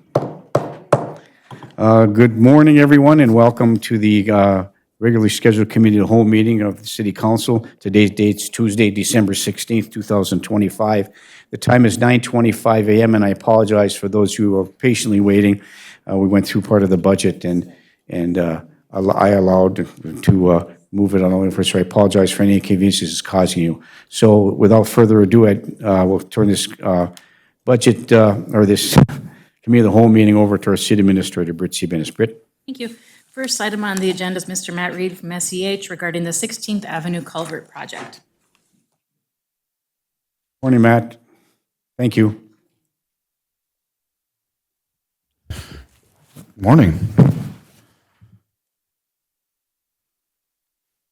So a couple months ago, we talked about, well, actually it was several months ago now, time's flying by here.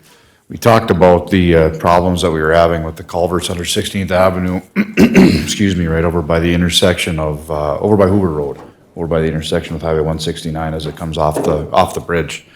One of the culverts has collapsed, two of the other ones don't have a bottom, they're full of stuff. Anyway, long story short, it was determined that we needed to try to find a way to replace those. And so the council authorized us to go ahead and put together plans and get a cost estimate pulled together. So that is what is in front of you today. And you can, I believe, yeah, the estimate is in there. You can see what we're estimating. Again, these are estimates, but we're estimating what the cost would be. It's less than what we thought originally, so that was good. Hopefully it'll stay down there. But I guess at the end of the day, we are, if the council is ready to go, we are ready to go to advertise for bids. But I figured that's what the discussion would be about today, so I'll take questions. I'll start. Thank you, Matt. So citizens experienced some significant issues with flooding. And we, as a city, through the engineering department and through our public works department, with Jim Rosvit, our leader there, has taken significant steps in trying to mitigate and repair this system that could have created this problem and may ensure that we have a better way of preventing that from happening again. And so by doing all this ditching and all those kinds of things, we find that these culverts need to be replaced. It's all part of I&I, it's all a part of the crumbling and failing infrastructure that we have. And I think it's an immediate and necessary need moving forward. Finding the funding for it is something we'll discuss about getting that done. But in order to help prevent and increase the flow of water to our systems, it's important that we have this done. Not doing that is, I don't think, an option moving forward. I have a lot of other things to say, but that's brief for me. Councilor Paulson, then Councilor Paulson. Thank you, Mayor. So on the, in our last budget meeting, we talked about the IRRB funds that we received, 400,000 allocated for the City Hall for steam conversion, 100,000 for the library. And was there any allocation for culverts, and if so, how much? Yes, 250,000. And the estimated cost with contingency and engineering fees is 381,132. Correct. Okay, where would we get the difference? From the Storm Sewer Fund, which is part of the sewer fund. Okay. That is if that's what the bids come in as. Again, when we go out for bids, they may be different. So that when we go out for bids, you'll have that time again to decide, do we want to move forward with the project or not? So back to the conversation that we had with Tom Kelly and Megan and you and I. We are negative, though, on our sewer fund. We're negative $1.3 million. So there is no money in that fund to pay the difference. Is that correct? Unless we increase the rates for the sewer, which I feel like, didn't we just do in 25? There is a planned sewer rate increase for 26 too. So going back to what we're talking about with our purchasing policy, I would like to see this all funds in place to be able to fund it in order to go forward, and I know how important this is. Matt, does this have anything to do then with mitigating for potential flooding? Yep, And it this does. is this go to a lift station then? Is this flowing? Or is it just a damaged culvert that needs to be replaced? And where does that flow? Yeah, so that is basically that's the last set of culverts in that drainage ditch that comes through there from the city of Virginia. From there, it goes under the MnDOT highway and over to where it goes downstream from there. It's the last part of the piece of the puzzle that we as a city have control over. Just upstream of those culverts, right behind Canaries, Jim and his crews replaced those culverts this summer. And that's pushing everything back upstream to, I think Silver Creek. And so this is the last bottleneck, if you will, from that ditch, especially with one of the culverts being completely incapacitated and the other two are not in very good condition I either. know So this needs yes, to be done, but I just want to see, I guess I need to know how we're going to pay for it before we execute on the bidding, beginning bidding. So my next question is, remember, didn't we had talked about this with MnDOT doing some work but that had nothing to do with them, this area specifically? correct. Okay. Nothing to do with them. And then the city put in those culverts behind Canaries. This isn't something that the city could do? We had discussed that, and these culverts are significantly deeper, so it's a much larger excavation, and Jim didn't feel they have the equipment to be able to do that. And so we're 15, 16, 17, 18 feet Down. into the embankment of the road.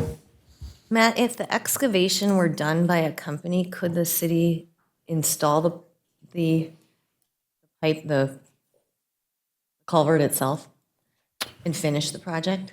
If we have a company in there excavating the embankment, it's very, very, at that point, it's a matter of, you're paying for the culvert anyway at that point, whether the city does it or whether they do it. They're right there with the equipment right there.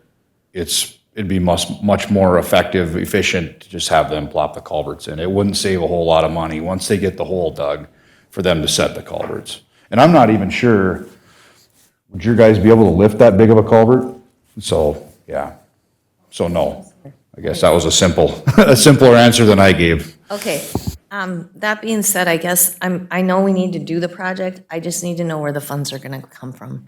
And we are negative in the sewer fund, so I would like to maybe understand that a little more before I would vote in favor of that. Okay, thank you, Councilor Paulson. Any other comments? Questions? Councilor Motley?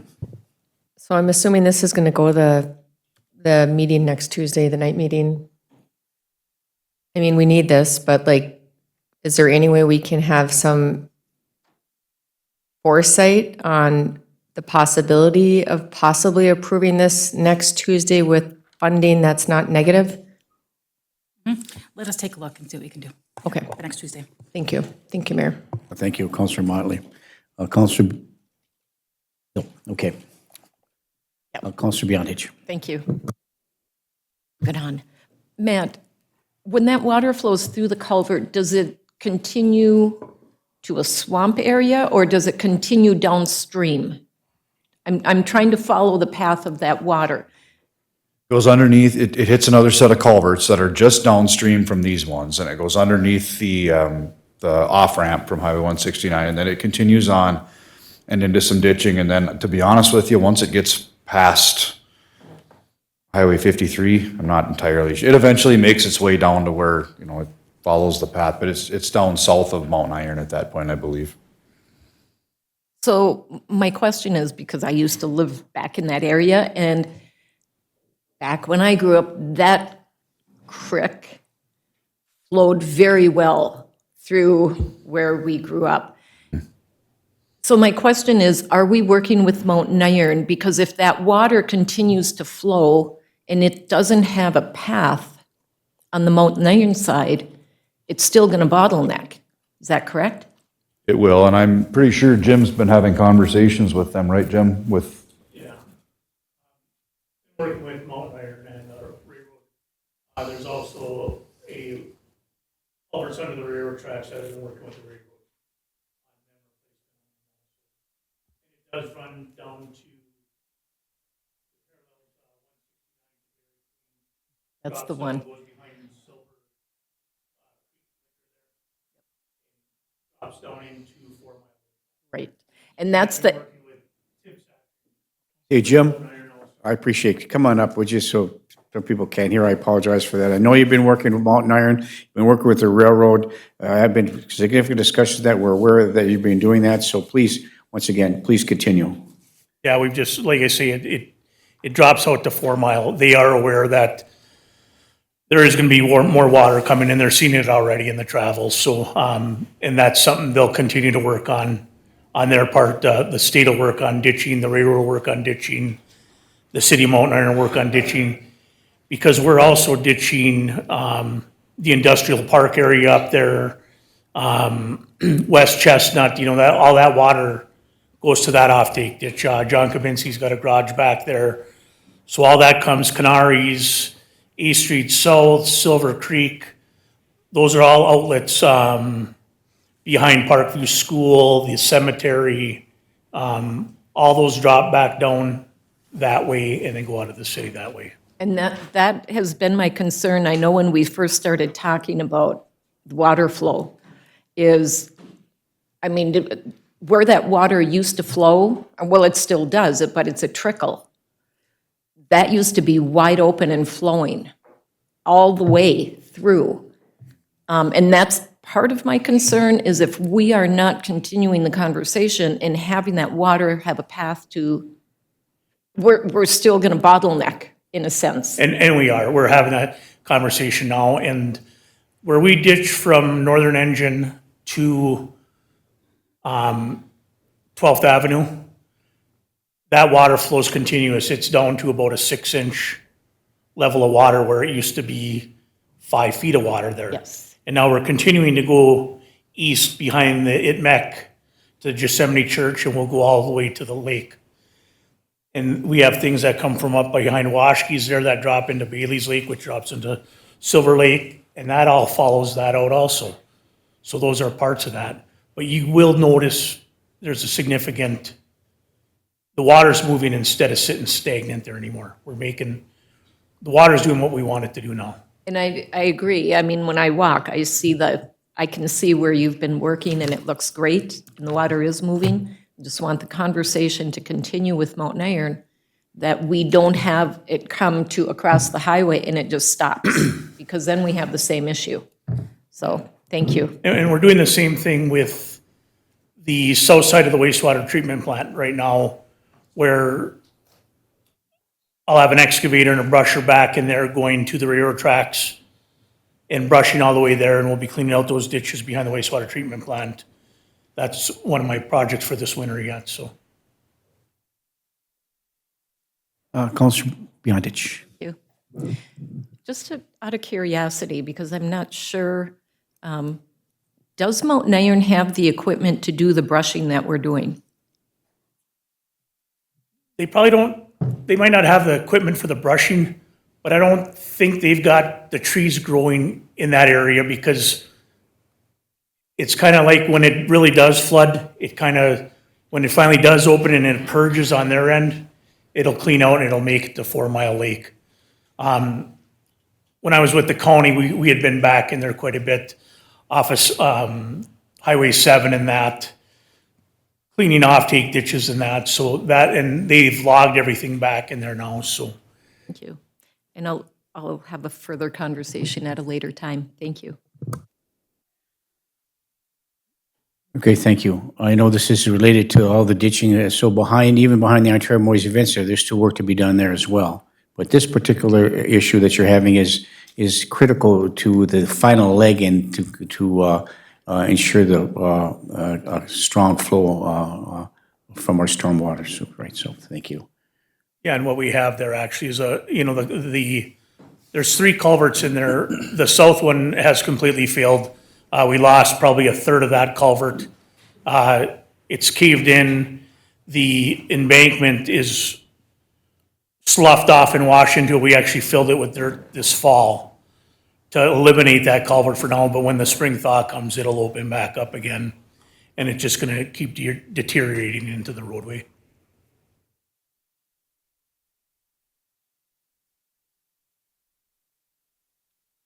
Okay, council? Well, the big question hanging is where's the money gonna come from?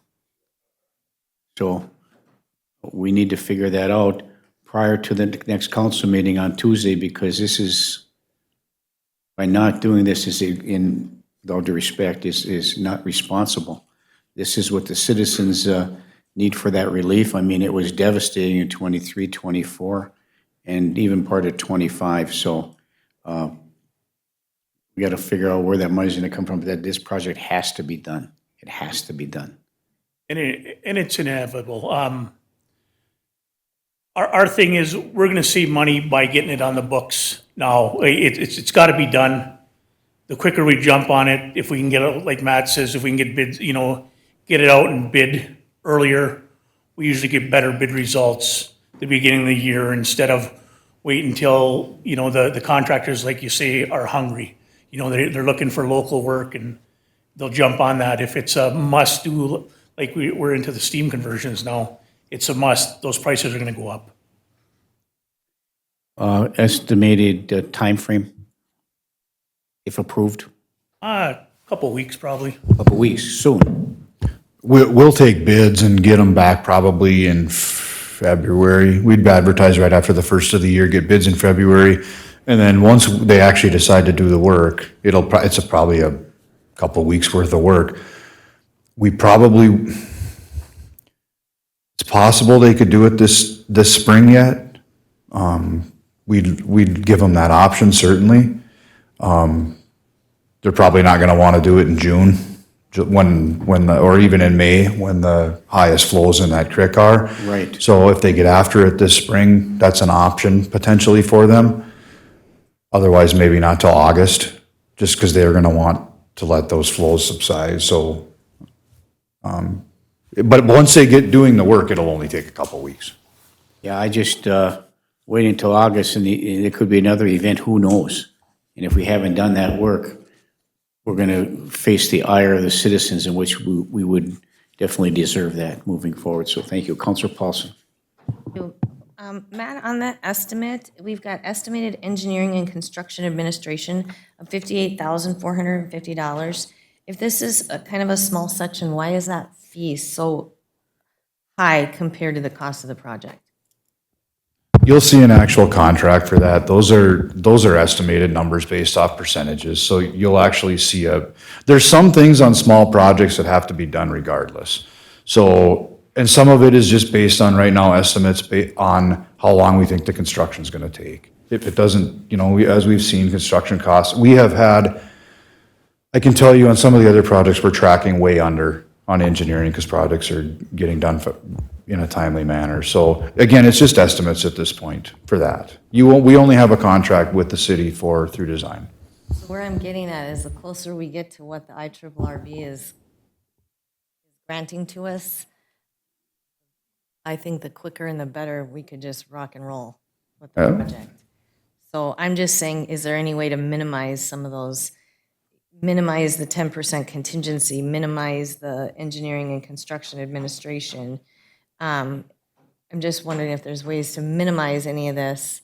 I know these are just estimates. The contingency is for unknowns, so that may not be used at all, but we don't know that. It's all, as you guys know, you've been through enough of these projects, gotta have the contingency there because stuff comes up that you can't see.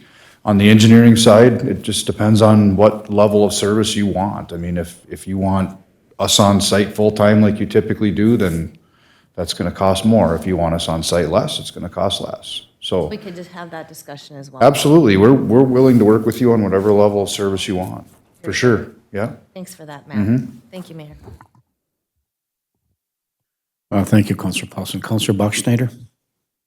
Thank you. I think that knowing from the finance meeting that we have Baker Tilly coming to present on Tuesday next week as well, that if Baker Tilly could present prior to us having this discussion so we can know what the outlook of the sewer fund looks like, that would be really helpful. And if that's the case, I'd be comfortable moving this forward for discussion on Tuesday, but until we have some more actuals, I don't think approving it is the right way to go until next week. Thank you. Yeah, thank you. I think typically, of course, at these community home meetings, we can approve it moving forward, or we could move it forward for additional discussion. So thank you, Councilor Bucksteiner, for that. Councilor Paulson. Mayor, I would move it forward for additional discussion prior to Tuesday. Okay, so additional information forthcoming, right? More information. So moved by Councilor Paulson. Is there support? By Councilor Bucksteiner. Is there any further discussion? Hearing and seeing none, all those in favor signify by saying aye. Aye. Aye, opposed, motion carries. Thank you very much. Thanks for your patience. Item number 2 is a request to approve the purchasing policy with updates. And I did have a conversation with Councilor Bachschnider yesterday, and I didn't get those changes incorporated yet, so maybe we talk about them today, if that's okay. Yeah, I figure if we can talk about them today and then move that forward again for discussion at the council meeting, that would be perfect. Thank you. I do want to apologize to everybody. My email is having a hard time for some reason. So I'm only getting emails like in groups. I only get them every couple hours. So I apologize if I'm not responding right away to your emails.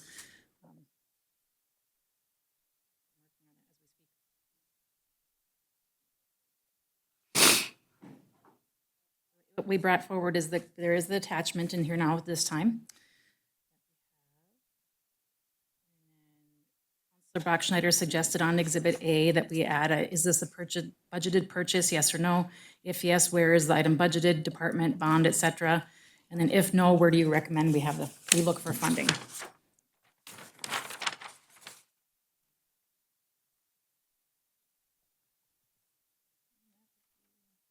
Councilor Paulson. Page 20. Page 20. Okay, that's what I was just gonna ask, okay. Yeah, I feel like that's probably a good and reasonable thing to do, 100%, yes. which just kind of helps everybody track, and going forward. The only other thing, Britt, that I just wanted to kind of ask is on the, where we've done the level 1 and level 2, level 3s, okay, so they can do 2,500, then on level 2, it's 5,000. So there's been a few things that have come forward, like, I don't know, just things that you've approved, which is fine, that's within your $5,000 to do that. Or if you combine, it's within the $10,000 to do that. But I'm just wondering if when, like how it was requested, like we just receive an email when people are bumping into different positions. You know what I mean? Like if we've got an internal posting, you're just letting us know. So I'm just wondering if that would be like a similar track we could take, like when you use that authority, could the council be notified? Or could be, I don't know if that needs to be added to the policy, but just so that we are, because sometimes, there are things and then you'll say, okay, well, I did approve that, but we didn't, like, I didn't know, maybe know other that, did. right. So, and you're within that, totally within the authority, but just maybe a heads up that this has been approved. Yes, definitely. And I'm trying to think, Megan, there's some purchase orders that are pretty perfunctory that we just approve. So Yeah, maybe it's I just mean, we kind of unusual. have the standard things, so I guess I'm trying to think of an example, No, I I guess, know. off the top of my head. I mean, when we have the insurances and things like that, It's like billing. we both will sign off on those, but those are kind of Like, standard. So we just had one from the Freiberger Buchanan was working on the bond for the camera system. So that, like, just to let us know Coming. that expense is happening and that you authorize that Yeah, expense. and right now, I think a lot of it was going to be the Public Safety Center, the little things that we need to buy under the FF&E. They're 8,000, 3,000, 4,000, those things. We can keep you posted on what we're approving. And this is a purchasing request, so this is the only thing this is in excess of 10,000. Yes. So that would be the notification process for that, but anything under that, Between the 5 and 10. yeah, could we just receive, so we understand, and then maybe the same kind of thing, like what budget is it coming out of? 100%. What line item or GL account? So I don't know if that needs to be put in here, but it would be really helpful. A lot of times, this department heads will email me saying, is it okay if I purchase this? I will just forward that to you guys as well, saying, we approve this, it's coming out of their budget, or it's, whatever. Just so we understand Background the is usually flow there of in their where email, so- dollars are. I think that would be it would be helpful to me. I don't know how others Oh, feel, but 100%, that's not a problem. I appreciate that. Do that. Thank you. Counselor Bachschnider? Thank you. And the same, I have a couple of things, but on the same page of that, and this was one thing I emailed Britt about yesterday, and maybe I'm just not following in my brain. But so for level 2, it says the following shall have the authority to authorize and/or approve purchases of up to $5,000. And then on level 3, it says when the purchase involves more than one department, the finance director and city administrator may combine the expenditures of over 5,000 but not to exceed 10,000. So what happens if it's more than 5,000 but less than 10,000 for one department? Because I'm reading that when the purchase involves more than one department.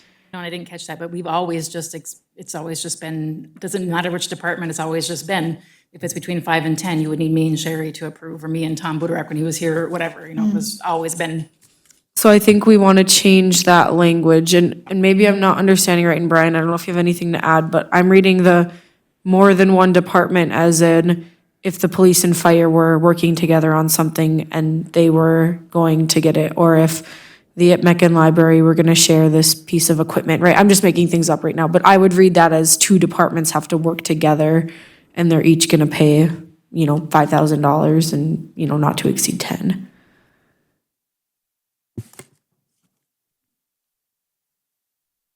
So I don't know if we want to add a that a little separate, bit, yeah. have it be one department, or if we want to have a separate level between the two. So I think maybe let's look at that a little bit, if that's okay. And we'll come Yep, back with either that. or is fine. I'm just looking for a recommendation on that. And then in the exhibit, for the top part, so the in excess of $10,000, that's fine. I think we probably want to include our city clerk as well for somebody to receive the form. I think Pam is the one that, if there's a travel request, right, things like that, they have to go to her. So I think we want to make sure that we're following that same kind of procedure as a travel request, as we're looking at it really being a process thing. I agree that we would want our finance director to confirm the funding is there based on this, but from a process to get it out to the council via a packet, we'll want to include our city clerk.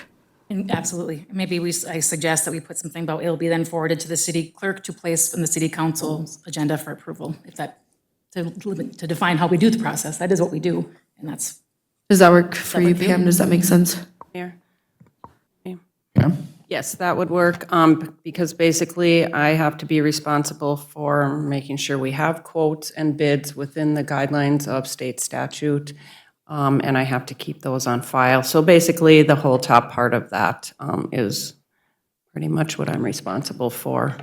So yeah, if I could be included on that, that would be great.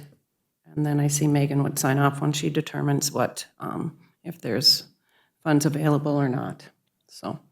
And I can take care of the quotes and that kind of thing too, so. Sure, thank you. Lovely, thank you. Thank you. Counselor Paulson? Yeah, I just had one more example on that level 3, Counselor Bachschnider, and I just remember in the past, we've done skating costumes. Yes. It's exceeded that amount, so Britt combines usually with Ryan, right? Yes. Do that or whatever. Does whatever so- he can under his account, and then I can do the So rest. it was It was 2 departments. 2 departments. Yeah. But one so I don't know how the wording needs to be, but that that's a was great one of the example because- instances where Yeah, well, and even shop with that the cop. language would apply. The shop with the cop, they'll grab my. Yeah, same also, thing. I mean, same kind of thing, so it's, Yep. yeah. So I don't know how to reword that, but I'll figure something out. there are different scenarios where it does It does happen. happen, yeah. Let me figure something, we'll come back with something. At a hybrid level. There you go, yeah.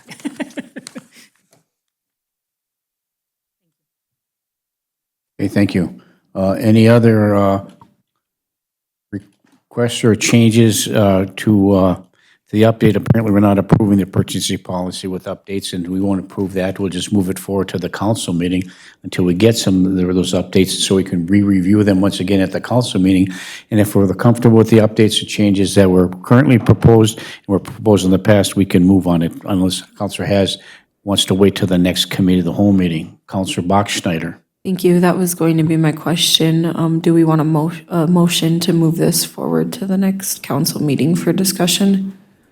That would be my recommendation, if it's amenable to the elected body to do that. We could have those updates that were alluded to today, including the other updates that we did the last time, and then see that packet before the council meeting, so we'll be able to determine whether or not we want to table that or move forward with that.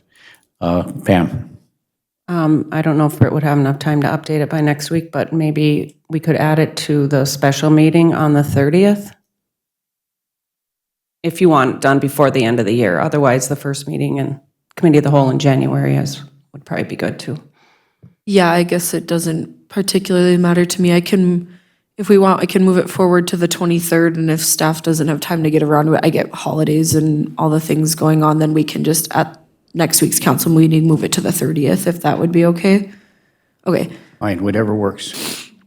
Okay, we'll do that. Okay, I would move then to move this to discussion for the council meeting on December 23rd. Thank you. Councilor Bachstein moves to move this for further discussion and review at the next council meeting, which is December the 23rd. Is there support? Support.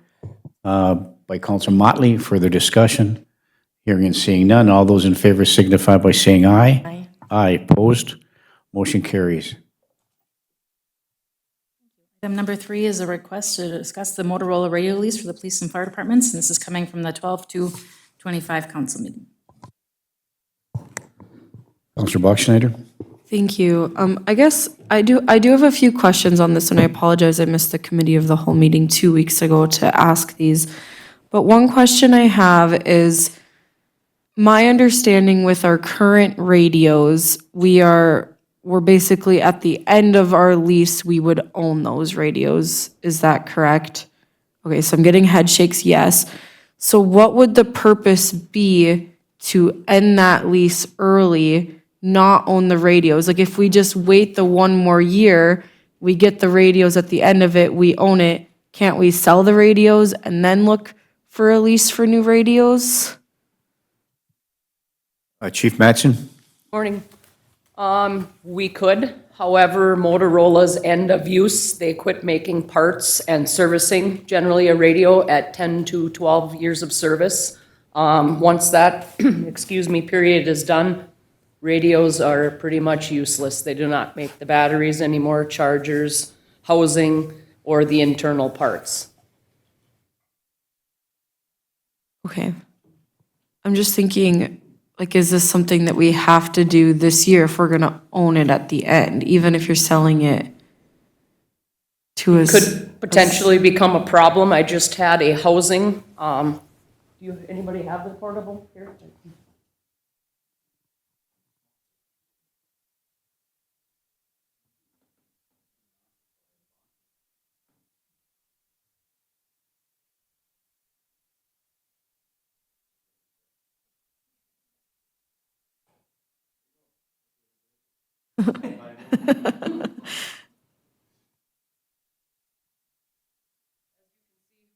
So the current radios we're carrying, 2017, we purchased the lease to have them.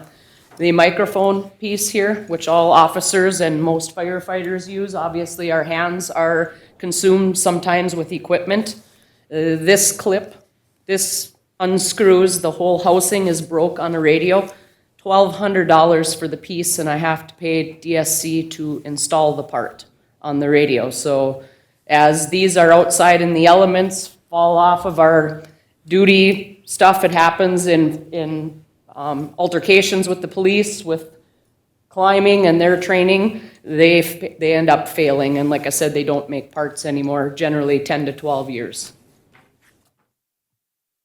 And then I have purchased used radios. I know that came up. Obviously, they're not the same make and model, so the batteries are different. So you generally get a used battery, and depending on the model number of the radio, the last used radio I used to replace, for our new program, the community service officers, we were short radios. That was approximately a $3,200 purchase. I had to obviously get a different microphone clip because these are not interchangeable via radio. Had to purchase 2 new batteries at a $150 cost, and then the charger also is different, and that's generally between $80 and $100 when they still make them.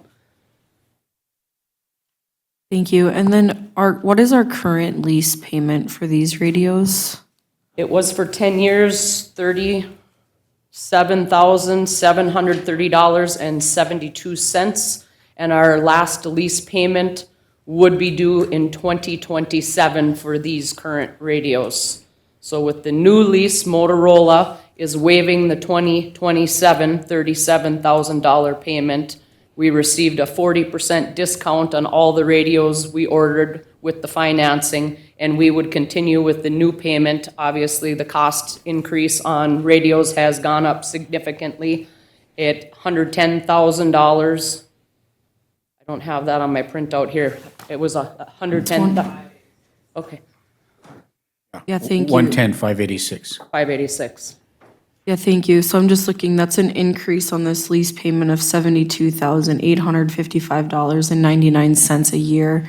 I get that 1 year it would be waived, so that would be for next year it would be waived for 2026? No, we have to make the $37,000 payment in '26, and they waived the last and final in 2027, and we start the new payment in 2027. Okay, thank you. And then, did you receive multiple quotes for radios? There are very few options. Bendix radios are a lot more expensive than Motorola. Motorola and Kenwood are the only AES, DES encrypted radios in our area that are for sale. I guess to put it, not in our area, there are other options. However, the programming is done by St. Louis County graciously with the radio plugs, and they unanimously have Motorola. So programming would be another issue, going with a different company and servicing. Okay, thank you. What was that? Below state bid, yes. I forgot to include that. Our quote with the lease, because of the radio discount through Motorola, is under the state bid price per radio. Okay, thank you. And then, Counselor Paulson, I don't know if you have your light on or not, but at the budget meeting, you were mentioning a grant opportunity, and that included for radios as well. Was that correct? Councilor Paulson, do you want to? Thank you, Mayor. Yep, and I don't know if Chief, if Britt passed those along to you at all? I have not seen, no, as of this morning, I did not have an email. Okay, I had asked Britt to do that, but. My email's not working for some reason, so I apologize. That's okay. So it's MotorolaSolutions.com, and under MotorolaSolutions.com, Motorola doesn't specifically have grants, but they partner with 3 different entities. One is PoliceOne.com, like the number 1. There were 2 other partners on there.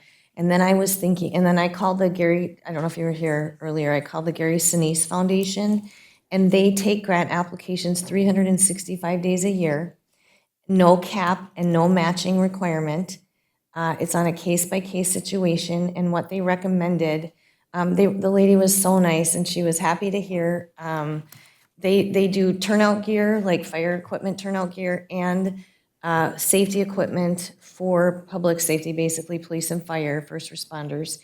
And radios is part of their, I guess, their program that they fund for grant specific. So I thought it was really fascinating that there was no matching requirement. There's no grant deadline for applications, so you can do it at your leisure. She said they're really busy in the month of December, but January they would welcome any type of submission. She also, I've got her phone number. She said she'd be happy to have a phone conversation with both of the chiefs, and said she would walk you through the application process to try to help you get as much successful application as possible, and said police can apply for as many radios as police has, and fire for as many radios as fire has, and you can do 2 separate applications, but then like in a summary at the bottom, you can say that this is like a joint, we're a public safety center, so they would understand. And maybe you wouldn't get the full amount of 800,000, but, you might get 200,000 or something to offset. So I was truly thinking that maybe we should look at some of those grant options to see if possibly we could pull it off. Absolutely. And she just sounded awesome. She sounded like they really had a heart to help public safety, basically. And that's what the whole foundation, it does. And so, not to be long-winded on your question, but, and then I was also thinking the Blandon Foundation, which I had mentioned to Britt. So I don't know if there's a potential to do that and still have us say, yes, we need to move forward with these radios, but I would love to see if we could get some grant dollars to offset that. That would be just awesome. So that's what I have for you. And I think Britt could pass that along. Thank you. All right, you have some more to follow up there, Counselor Bachschnider? Thank you, Counselor Paulson. I was just gonna add that I would be comfortable moving this forward then to the council meeting and then a separate motion to say, look at grant funding. I would be hesitant to approve this at the council meeting until we know what the order of operations would be for the grant funding, right? If you have to receive the grant funding before you approve a lease. But that would give you then the week to research some of that if that's comfortable with everyone else. I have a question before we move. So you would take possession of these radios when?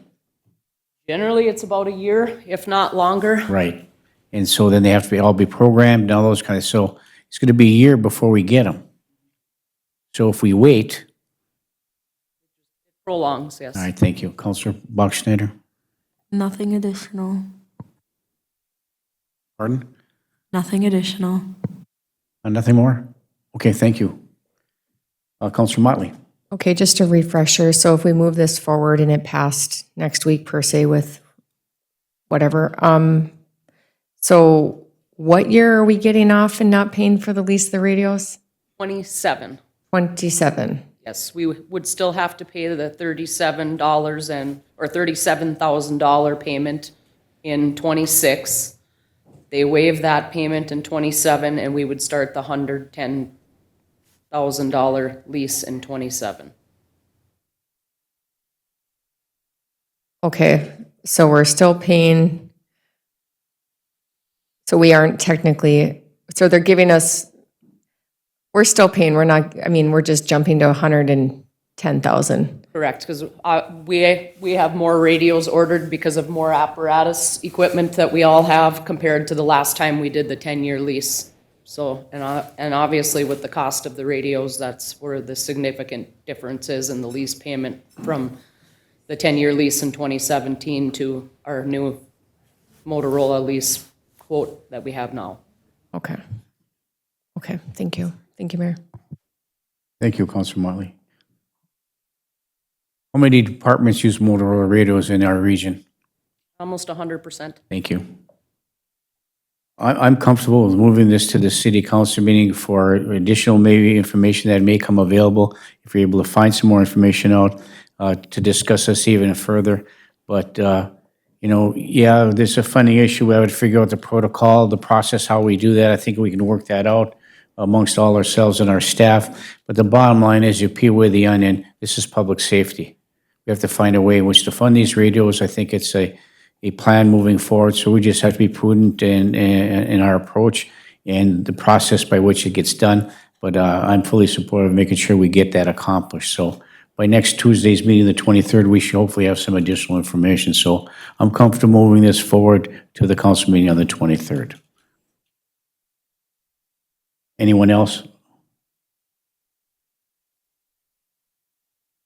Okay, then I'm going to make a motion to move this to the council meeting on the 23rd for additional discussion and information. Support. Is there support? Support. By Councilor Bachschnider. Is there any further discussion? Any further discussion?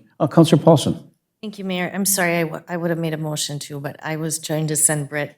I did find all the links, so Britt will have all those links and then she can disperse those. And maybe we can start working on those, on the grant opportunities potentially. Absolutely. Police and fire will work to get some information on the timeline, as you suggested, to see what we need. So I think with the year out of possession of the radios, we shouldn't have a problem. I know we need them, so I support. If we can just offset, that would be awesome. Thank you. Thank you. Councilor Paulson has been moved and supported to move this to the city council meeting for additional information and discussion and potential action. Is there any further discussion? Hearing and seeing none, all those in favor signify by saying aye. Aye. Aye, opposed? Motion carries. Thank you. Councilor Buckschneider. Thank you. I move to direct our police and fire chiefs to start collaborating on a grant application to support the purchase of the radios. Moved by Councilor Buckschneider and supported by Councilor Beyondich. Is there any further discussion? Hearing and seeing none, all those in favor signify by saying aye. Aye. Aye, opposed? Motion carries. Thank you. Item number 4 is a request for purchases for the Sprint Medic program. The first one is the quote from Guardian for a full build-out for the 2026 Chevrolet Tahoe. Assistant Chief Jonason. Morning again. When is this going to stop? When are we going to have this program moving forward? It's just little pieces here, little pieces there. It's frustrating for me and the council. Where are we at? When is this program going to get going? You come with these, now it's a full build. How long is that going to take? Those kind of things. It's frustrating as heck for me. I'm sure it's frustrating for you as well. Go ahead. Yeah, it is very frustrating for me. January 5th, we're looking at having 2 vehicles on the road. Due to Chevrolet, Ford, every vehicle manufacturer, they only produce so many special service vehicles that are up for government pricing. So I could only get 2 to start the program. I acquired a 3rd, and it needs to be outfitted with emergency lighting, sirens, radios, all that good stuff. So it is very piecemeal, and it is very frustrating. Believe me, I have How long will it take for the build out on 4A? 90 days. How many? 60 to 90 days. Oh, okay, thank you. Council? I'll move to approve the quote from Guardian for the full build-out for the 2026 Chevrolet Tahoe. A motion by Councilor Bachschneider and supported by Councilor Beyondich. Is there any further discussion? Councilor Beyondich.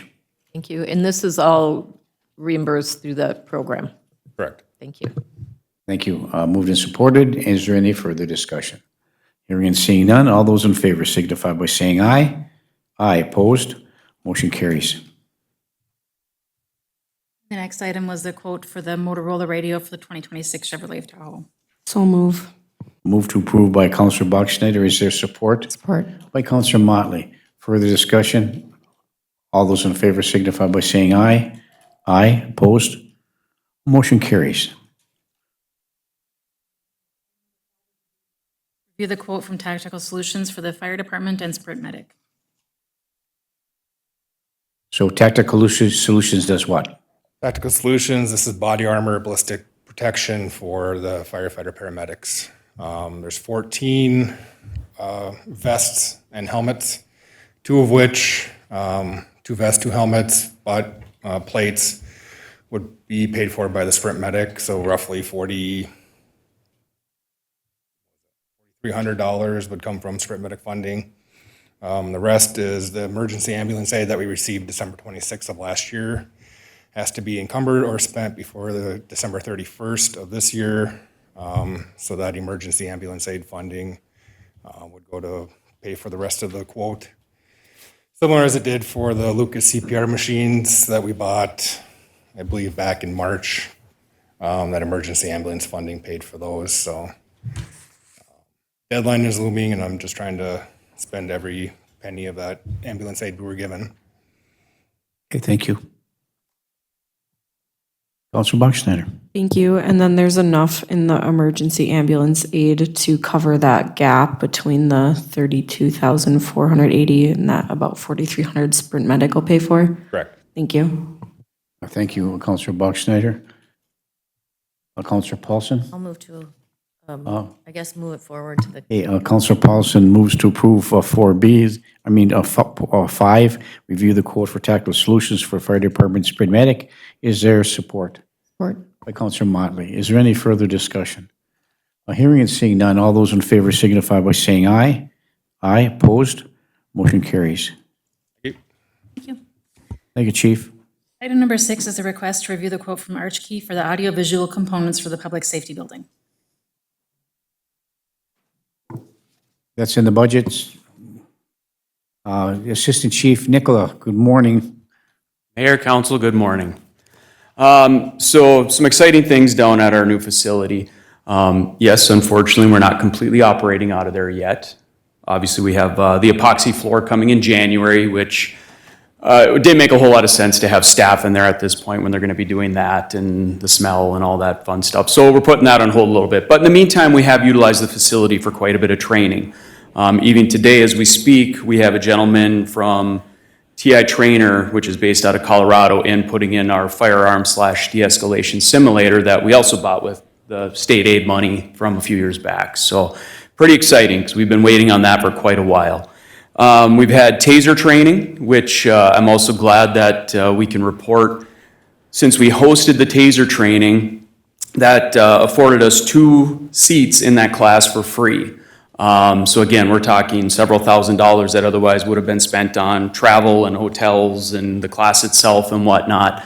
So again, nice that we could do that. And those are things that Chief and I have spoke with Megan about, that we want to be able to keep a running list of those types of things, that is value added to us having that building. Down the road here, we do plan on being able to host trainings that we can then charge other agencies to send their officers to. Again, is it going to pay for that facility? Heck no. But at least, it will help us along the way with some of the offset pricing on things. This firearm simulator, de-escalation simulator that's going in today would be a good example, because there just hasn't been one in the area for quite a while that's been available. Katie Krall has also been able to hold the responsible beverage server training there. Again, nice to be able to have a facility under our roof. Yep, Mayor, see, absolutely. Who's there? A good thing, and we get a lot of good feedback about that. And again, I'll give you guys some credit because you guys decided that that was an important thing, that we have the servers within the city limits of Virginia that are serving alcohol go through that training. And, again, the hope is in the long run that we don't have underage people being served then. So again, good things. Down the road, use of force, that will go along with firearms de-escalation and simulator. Defensive tactics, another one. We did DT for the first time in there the last couple of weeks. We have these huge mats that we got for the main training room, roll them out, it works spectacular. We have to move a couple of low-hanging TVs, not for me, but some of our taller officers, but it worked out spectacular though. We were quite impressed with that. If you remember, originally in the building layout, we had a specific defensive tactics room on the second level that was also going to have the firearm simulator up there. And because of square footage, we lost that space. The multi-purpose training room on the main level, now that kind of took its place, is doing what we had hoped it would. One shortcoming that we have found with that room though, because it's really not much smaller than this chambers, is the fact that we don't have any kind of microphone and speaker system in there. And when the TASER instructors came up, they kind of mentioned that them walking around, if it was a larger classroom with 45 bodies in there, it'd be a little bit more difficult to talk to everybody. So that's part of one of the items on the quote here, was to put an actual microphone system in that room to make it an absolute training room. Now, we hope we never have to give any press conferences in that room, but truth be told, it's Virginia, and chances are eventually we will be having a press conference of some time. So again, us trying to shout out to a bunch of people in a crowd just doesn't seem very feasible, so the microphone system was important. Money comes from where? Right? Public Safety Center budget. Thank you. Voila. Please continue. Okay. A few of the other ones were just some of the things that originally should have been part of the plans that it sounds like Archkey just kind of waited on. The ability in our squad room where we have our conference area for people to be able to plug in the actual computers, to be able to do conferences in there. And another large part of all of us on the administration side, and it also saves a lot on travel costs, is most of the meetings we attend now are on Zoom. I don't always like that. I'm more of an in-person type of individual. I feel like we get a heck of a lot more done, but it's just where we are at today. So that's a lot of these other ones, is both for the fire and on the police side. There's one of the offices that require that compatibility to be able to set up those that are meant for those rooms and the functionality of the building the way it was supposed to be used. So all the technical stuff on here, I couldn't tell you anything about that because, well, I'm a cop. But other than that, any questions on it? Okay, thank you. Counselor Paulson? Thank you, Mayor. I can't wait till you guys get in that building. Oh, It's trust gonna be me. Something else, yeah. Okay, so I just chat on page, well, it's 52 in the packet, but, or chief, I'm sorry. Okay, all Excuse good. me. So on it's got the total investment in here. Is that the complete total for everything? For all the things on this particular quote is my understanding. Britt, do you have anything different? 16,000 and then the 1,026 and 4,104? Correct. And that's gonna do what you need it to do in there? Yep. That's Now, really- they've done quite a bit of work already, so this is just kind of some of those finishing pieces. This is really And the reasonable. add-on, yeah. No, it's, It's just outside of my authority to Right. approve, so, but, Yep. yeah. But when we But did necessary. this room was way more, so oh, absolutely. it's very reasonable. So I feel like, and this is coming out of the overall budget or the FF&E? The technology budget. Technology. It's out of the technology budget, okay. I can't wait, hopefully in the next month or so, we can find a day to have you guys down there to check out the simulator. It's pretty neat, so, yeah. Thank you. Absolutely. Thank you, Mayor. Thank you, Counselor Paulson. Looking for council action unless there's additional discussion items.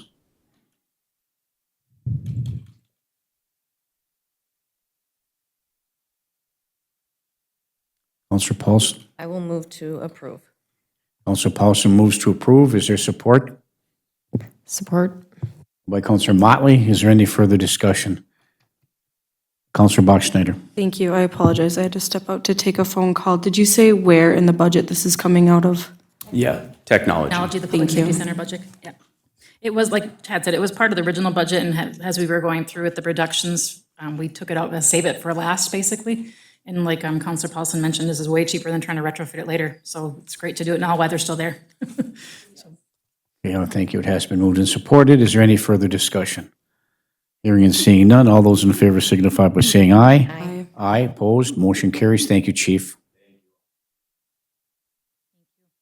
Item number 7 is the review and approve the proposal for criminal legal services. Okay, thank you. Pam? Thank you, Mayor. I did email both proposals to the council yesterday for review. Yep, thank you.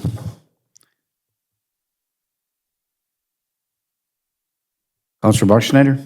Thank you. I did have the chance to review both of the proposals. It looked like one of the proposals was a flat rate of $5,000 a month, and the second proposal was $90 an hour, up to $6,000 a month. Did I read that correct? And so I guess that my question would be is what is the average monthly that we're paying right now, and what would city staff recommendation be to go with the most reasonable cost?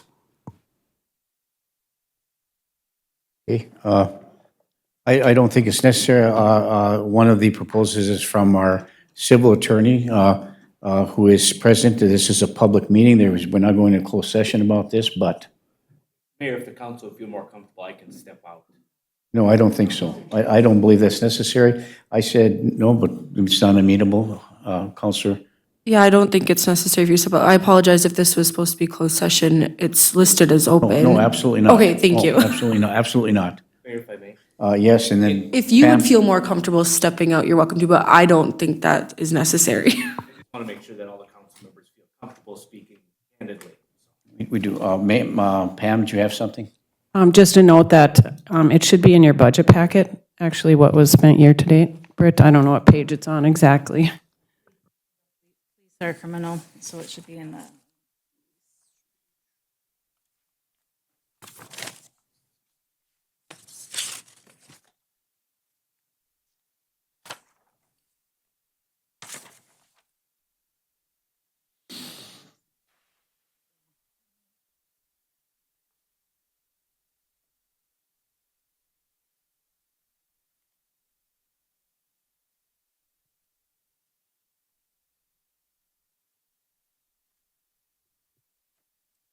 Do we have all of the attorneys together? So it'd be on page 9. It looks like page 8 if you take out the first. Is that the page it would be on? No, this is all criminal, so this is under police. This would be charges brought by the police department. So it's under other professional services in the police department, and this time we're at $70,239.04. We budgeted $83,000 for the year.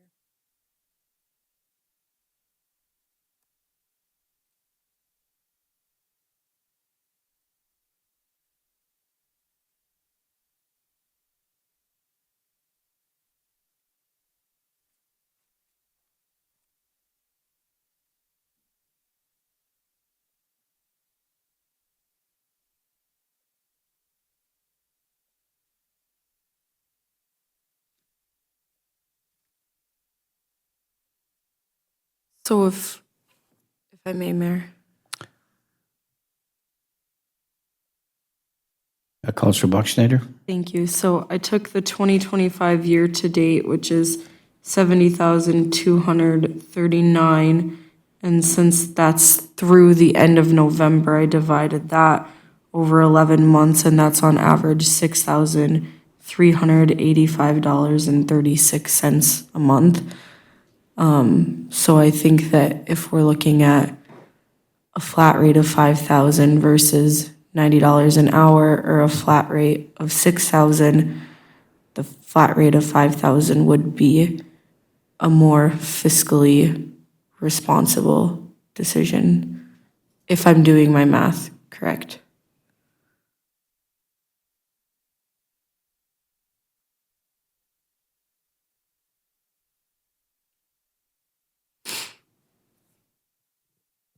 Any further comments from the council before I entertain action at this level?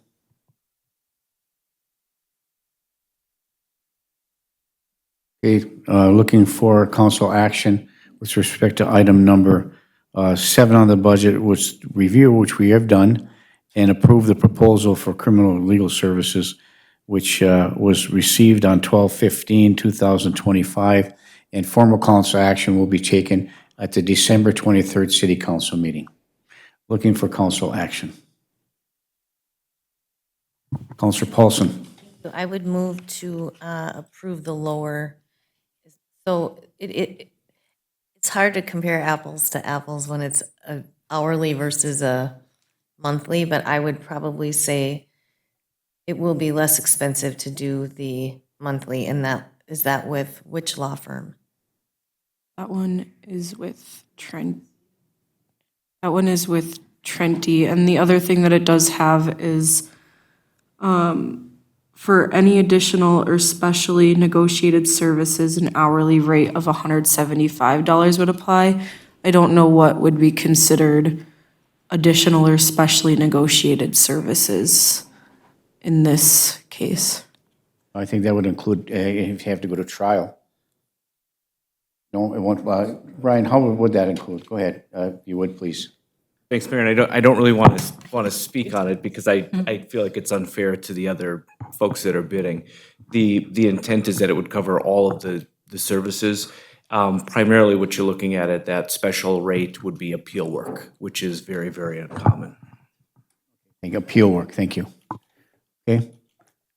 So you're moving the lower, this is your motion to move to a. Would move the lower, but I don't know which law firm it is, so I'm sorry. The lower than in the case that I discussed, it would be Trenty. It'd be the Trenty law firm. So The motion is for you to move approval to the council meeting on the 23rd for the Trenti Law Firm to provide legal criminal services. Yes. Is there support? Support. By Counselor Bachschnider. Is there any further discussion? Hearing and seeing none, all those in favor signify by saying aye. Opposed? Motion carries. We need 5 votes to approve. We do have 5 votes. Thank you.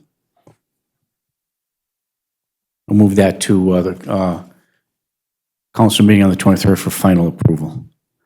Next item, please. The next item is review the draft proposed professional services agreement with Steve Fingeroos for Gulf Pro Services. Thank you. Brian Silber, our Park and Rec Director, you've been in negotiations with our contract employee for the golf course, Mr. Fingeroos. Yes. What do you have for us? Once the council gave me permission to begin negotiations with Steve Fingeroos to continue their professional management at the golf course, we sat down and worked out a contract. The contract is basically a continuation of the existing contract that we have had in place for the past 3 years, with the increases of wages for both himself and his staff continuing, as is documented in the proposed draft. Other than that, everything in the agreement stays the same. Okay, Councilor Paulson? Mayor, Brian, what was the, I guess, do you have a percentage increase, or you could even just give me a dollar figure? It was 3% per year. 3% per year, and that's for both the golf professional and the employees. That is correct. Okay, thank you. Which includes the greenskeeper? Yes. Okay, thank you. Councilor Paulson? I had one other question. On the profit sharing, bullet point number 5, have we ever gotten to a point where we've been net positive, so there is profit sharing, or typically does that not occur? This year, it might occur. We are in the black, and it looks like if we cross our fingers and cross our toes and everything goes the way that we are hoping, that the golf course will finish the year in the black. That is the first time that will have happened in my 7 years here with the city. When I came on board, the golf course was operating at about $150,000 a year loss. Congratulations, that's wonderful. Okay, so we may actually achieve some profit sharing for Mr. Fingers. Yes. And then, is this your recommendation going forward, that this? Absolutely. This is what staff recommends. I've also worked with Megan, our finance director, in this, and it fits within our budget. Actually, what we had presented budget-wise to you can be amended now, reducing some of the expenditures for the golf course for next year. And then, will that be reflected, Britt, in the next meeting we have for budget? Okay, thank you. Thank you, Mayor. And I think there was a question about the profit sharing, whether that's a profit sharing or a bonus under Mr. Fingeroos' contract. A couple of years ago, we did achieve a profit from the golf course, if you recall correctly, but that profit dissipated when we ordered new golf carts. And when we ordered those new golf carts, that put us out of the black, and Mr. Fingeroos did not get his profit sharing bonus as a result. So that was the one incident over the course of the last 7 years. So looking for council action. Would move to approve the contract as presented. Councilor Bachschnider moves to approve the contract. Is there support? Support. By Councilor Motley. Is there any further discussion? Hearing and seeing none. All those in favor signify by saying aye. Aye. Aye. Opposed? Motion carries. Thank you, Brian. Next item, please. Next item on the agenda is the request to review the Minnesota Mayor's draft letter and for the city to sign on for that letter. Thank you. I did have Pam send you an email or the copy of that letter. Is that correct, Pam? Yep. It's in the packet. And speaking with the mayors over the course of the year, there's been a lot of ideas bantered about how we approach our legislator with how the taxes or how tax levy works, how property taxes are evaluated, and the process and the mechanisms that are in place for the state and how a levy and then property taxes occurs. Now, the mayor from Cross Lake has agreed to take the ball, and he has. There is a letter in your packet that outlines some of the things that we want to bring out to the legislature. It was very well written, very well documented, and very well researched.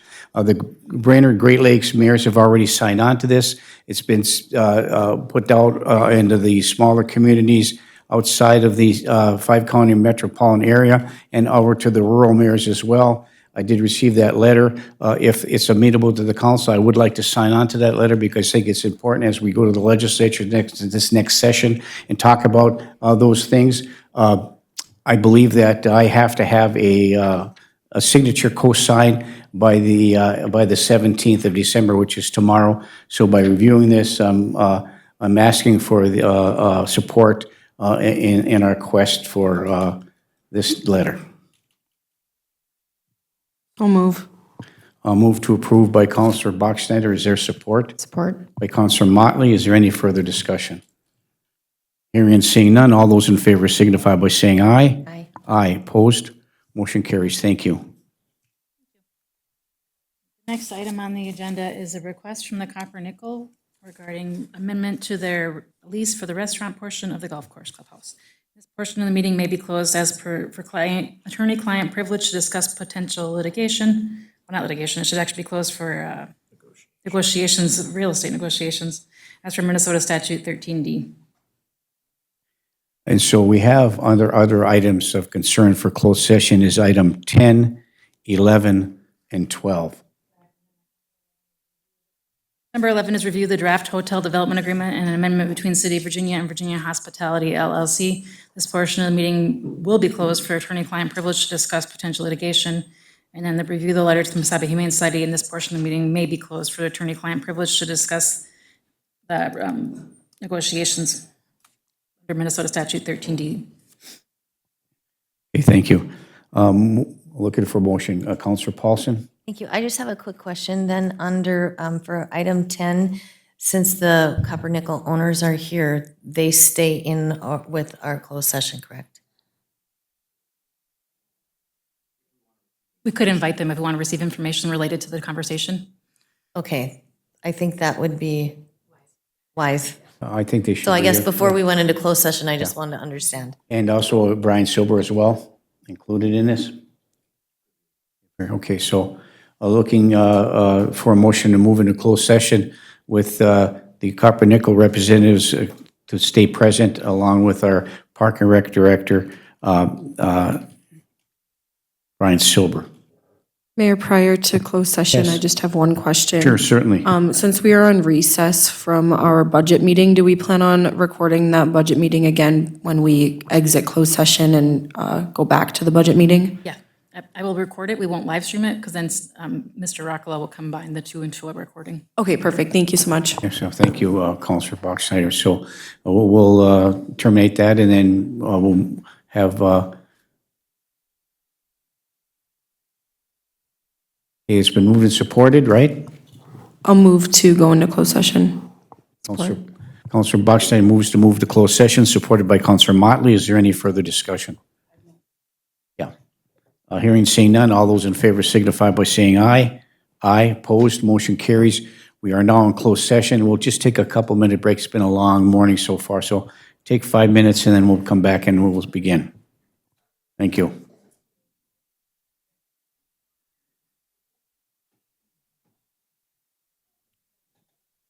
Motion carries. The committee meeting is now closed. We are now reconvening the budget meeting. We are on about halfway through, so looking for some suggestions moving forward. Councilor Motley. So we had removed the council travel expenses, but we left yours, as you being the mayor, without a motion. My recommendation was to put this library back to the state mandate of 770, comma, whatever it is. Does that require a motion? At least consensus. That's what the previous meetings I would have, one council would say something, the other council would say no, and then we'd stop talking about it. So I Okay. just need to know, is the council have consensus that we're going to do something? Okay, because I guess for me, it's obvious I would support that. So that's just where I stand. So thanks. So So Brian, what is the proper protocol here? So we're in a budget meeting, so what we're doing is discussing the different budget meetings. Correct. And I think Britt's on the right path. We don't necessarily have to make motions to set specific parts of the budget. What we need is to get a consensus to give Britt direction so that she can prepare a final budget, because everything will be approved as that final budget comes up. On the 23rd? All right, thank you. Counselor Bachschnider? Thank you. Just to confirm, we do have a quorum present, so we can continue forward with this meeting. Thank you. So is everyone amenable to continue with the budget meeting, pick up where we left off? I do have to leave by 12:30, so I have another half hour. So we got 34 minutes. Okay, well, we'll get through as much as we can in that 34 minutes. So we're, the next item on this is the General Fund Park Department, is that correct? Okay, Brian Silber, our Park and Rec Director, is here. So let's take a look at the Park Department budget.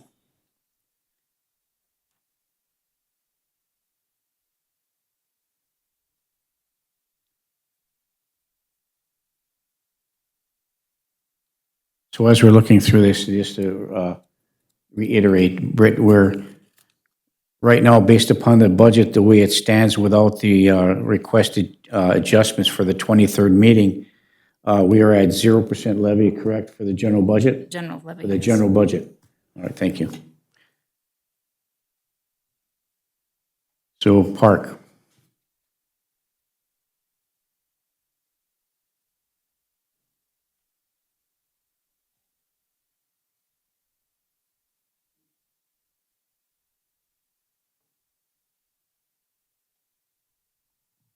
Counselor Paulson?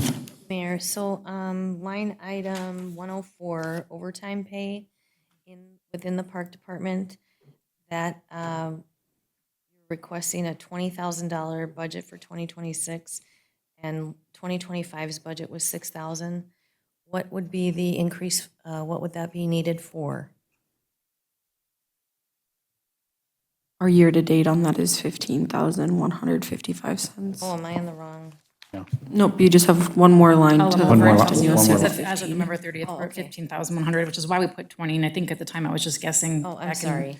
Back in July, it would have just been double that time. So I mean, I definitely can take it down probably another 5, because I can't imagine we're gonna have too much more overtime this winter. And what would that overtime be for in the Brian, do you park wanna- department? Brian? A question from Counselor Paulson regarding the Park Department's overtime.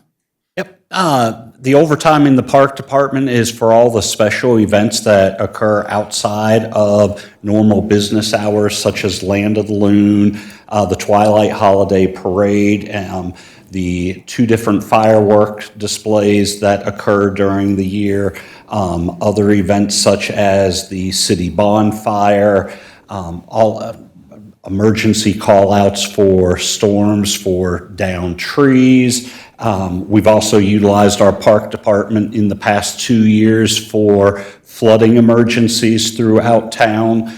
So it is a variety of different usage. That, Britt, is there any way that, I mean, that's just a projected number? Absolutely, yeah. It's not really based on anything concrete? No, So no. could we maybe look at adjusting that number? Definitely. Are you thinking 10,000, 15? 10, maybe a little more. This was a unique year. We had flooding, we had, there was a lot of things that happened this year, that trees down, windstorms. We had a lot happen this year.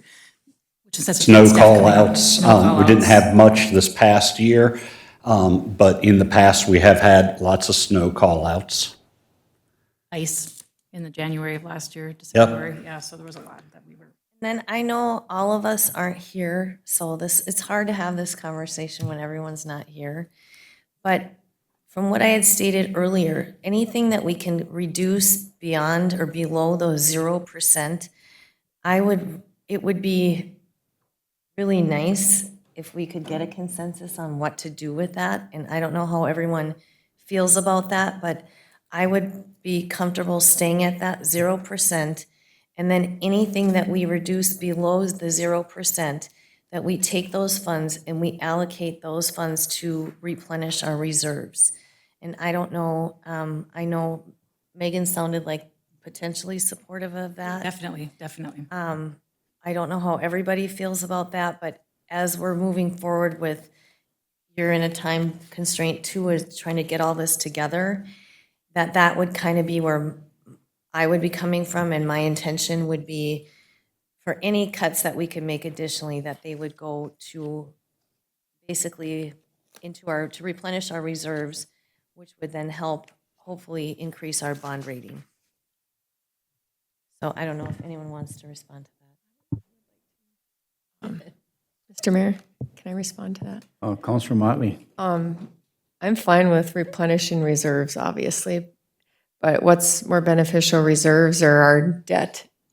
Or can you split it and whatever we possibly cut goes half debt, half reserves, or a percent of one versus the other? I don't know. What's better?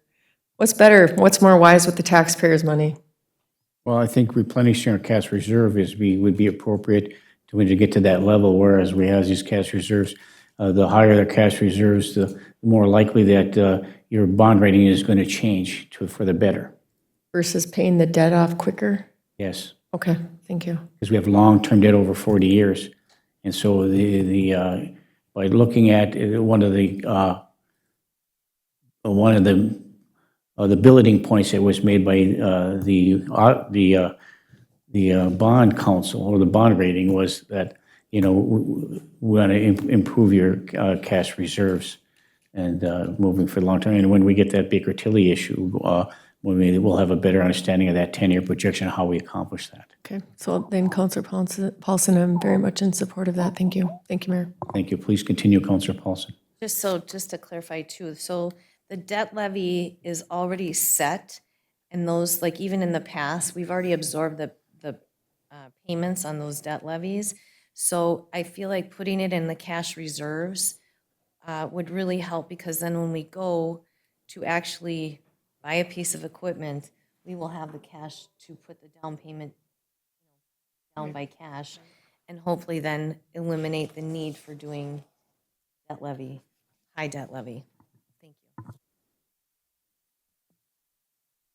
you. Councilor Bachschneider. Thank you, Mayor. I do agree with that as well. I guess I do have some concerns, as I know it was at 7:30 this morning, so it was a while ago.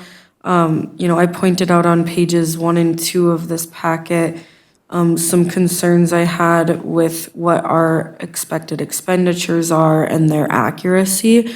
So I just hesitate to say that we're at a point, this is a 0% levy.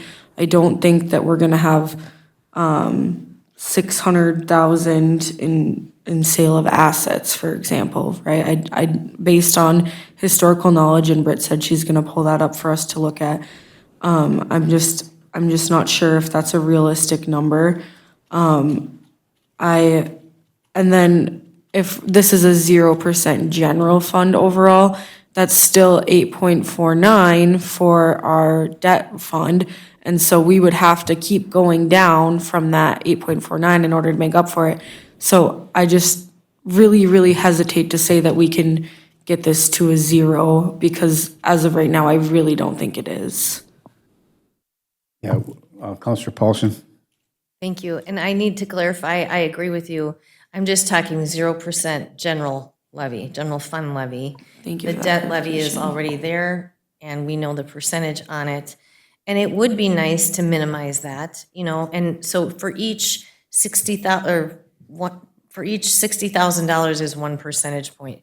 So we would basically, I think I did the math, it was like we would have to do $549,000 of additional reductions to maintain net zero between debt levy and general fund levy. So it would be quite a lot more reductions than what we're already doing. So I think what Britt has proposed, anything below that 0 number, unfortunately, I don't know that you would offset your debt levy much more. Perfect. That is what I wanted to Okay. clarify, that you weren't trying to Yes, say. and we do Thank need you. to start talking about those numbers together. I fully agree. Thank you. Thank you. Okay, does that answer your questions there, Counselor Bachsteiner? Some clarity there? Yes, Okay, thank let's you. move to that, let's continue on with the Park Department budget here.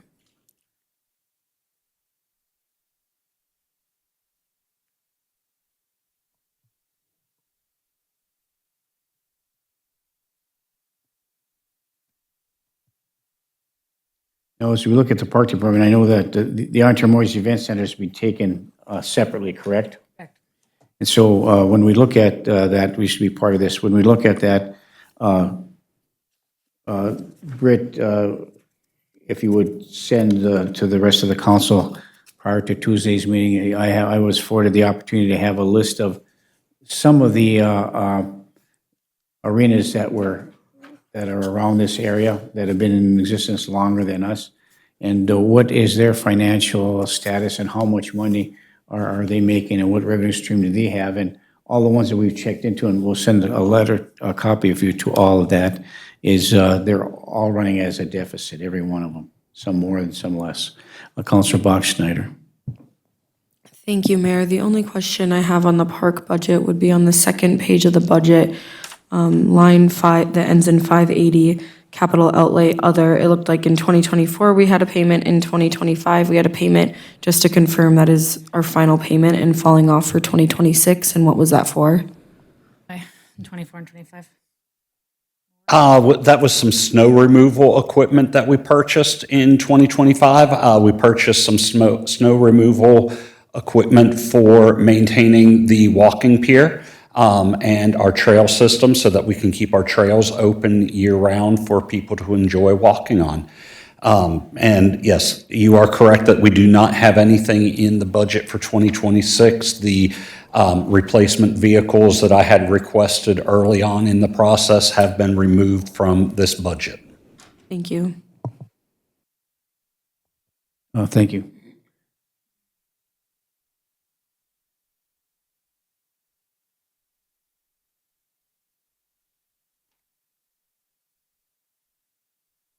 How many Park Department employees do we currently have? Not including the part-timers and the summer help. We have 3 full-time at Olcott Park, plus we have 2 people who they're 2 other full-timers that are split financially between the park department and the event center, in addition to myself. And then we have summer staff, the students that we hire over the summer, and then our Skate Shack employees. Both of those are part-time employees that come out of either the park or the recreation budget. Thank you, Brian.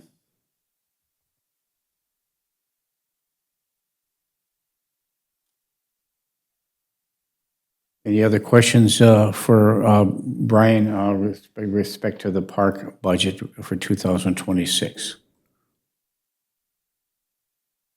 Thank you, Brian.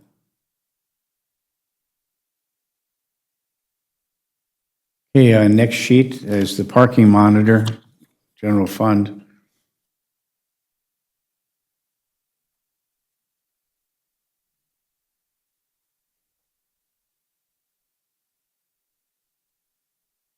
This parking monitor is still operating at, how would I describe it? The antique SUV. One of the vehicles he uses, yes. Right.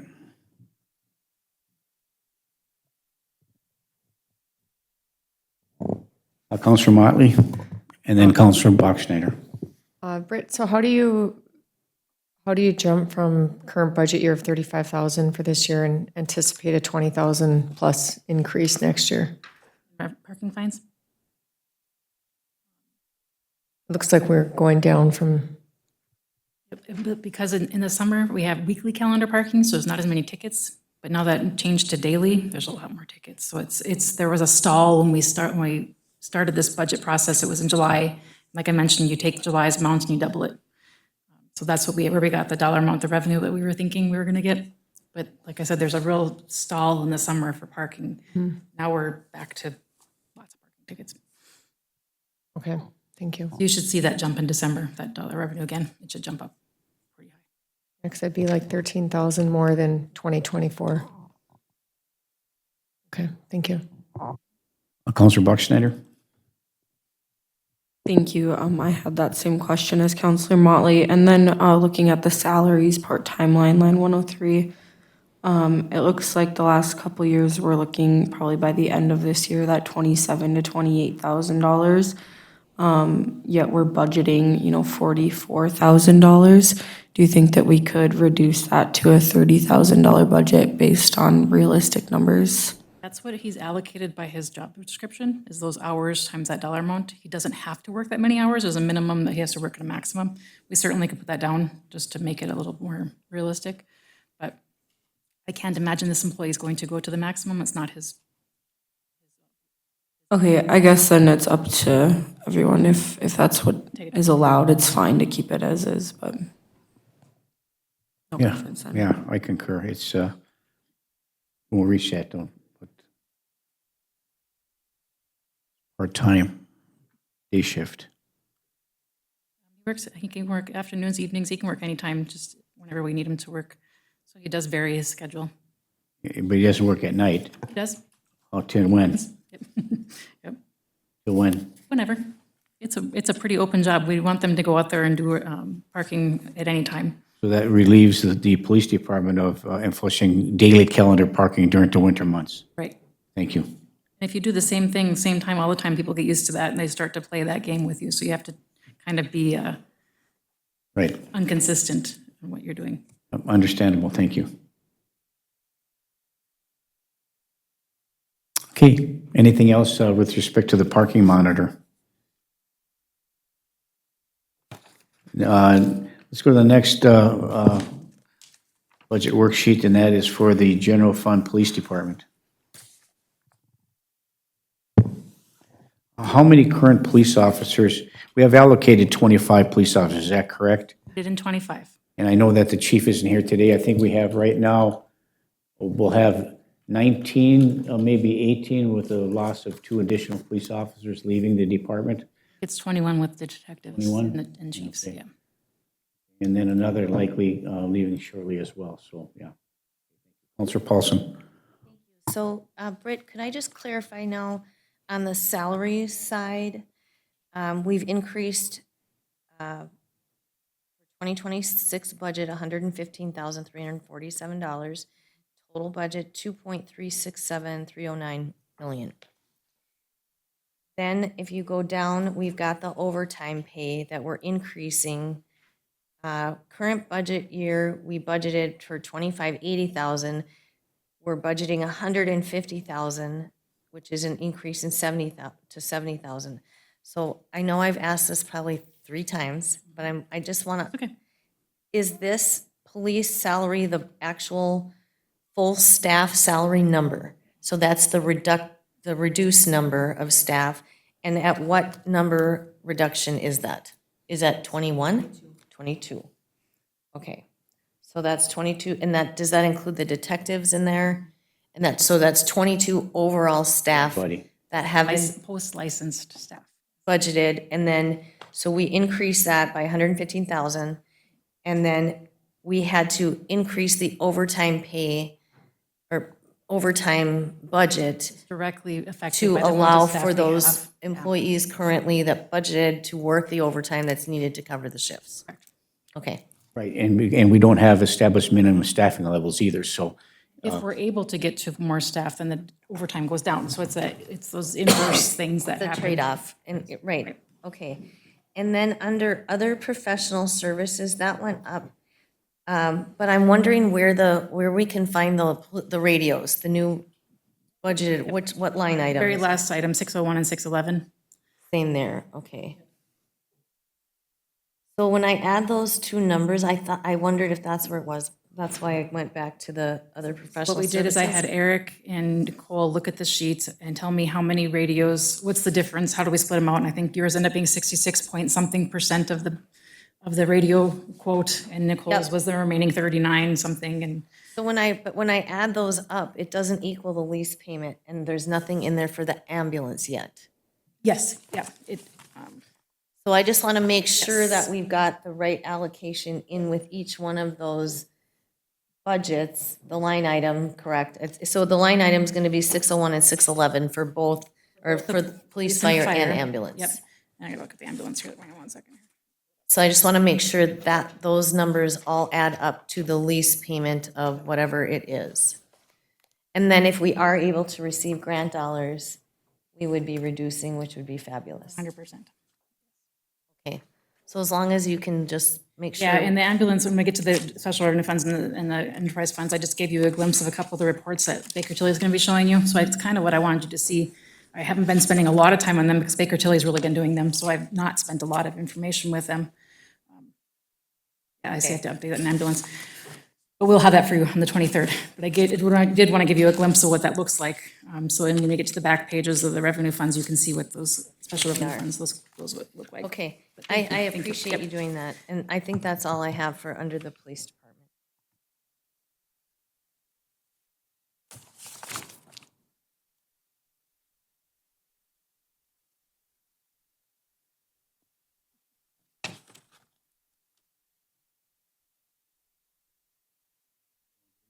Nope, I think we're finished with police.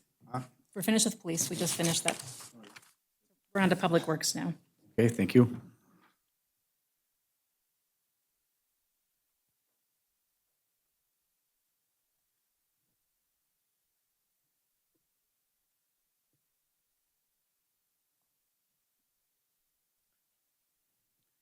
In this Public Works budget, I would ask that, I know that our Public Works Director has asked for those 2 snow plows blades for a cost of $44,000 with a delivery time between 9 and 18 months. Is this in the budget for that? No, we did not approve putting it in the We budget. didn't approve putting this in the budget. Okay, thank you. Counselor Paulson?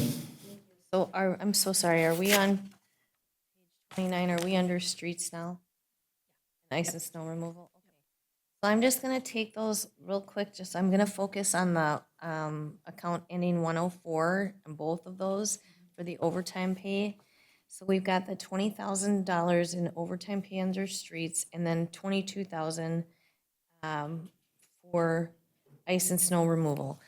Those are those, I guess, streets, what would be your overtime for streets? And would that be both, like, for ice and snow removal under streets? And I know we had talked about this because it looked like it was duplicated. And then, because then there was overtime in the, I feel like it was in the Public Works budget, Britt. Yeah. And so we were talking about that to make sure that, I feel like what we said is that the money was in the Public Works for overtime to do snow removal, but there's also an itemization under streets and ice and snow removal that includes that. So I just want to make sure. Your streets, that's gonna be your team leaders. They get that automatic overtime for being on call. Okay, so that's pretty much on track for, as a budgeted item. Yep. Not according to weather. Then how about the ice and snow removal? Is that duplicated under Public Works? Nope. It is, when they do their time, they code it as ice and snow removal so that we can track how much we've spent on ice and snow for the year. So that amount stays in? Yep. Okay. That's all I have. Thank you. Okay, thank you. Thank you. We did talk about that, so I did look it up to see what was going on there, and that was, yes. Yep.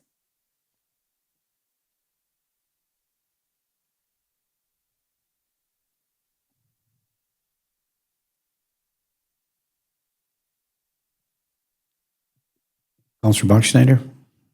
Thank you. On the second page of the Public Works budget, under the trucks and equipment capital outlay, we have line 550, capital outlay motor vehicle.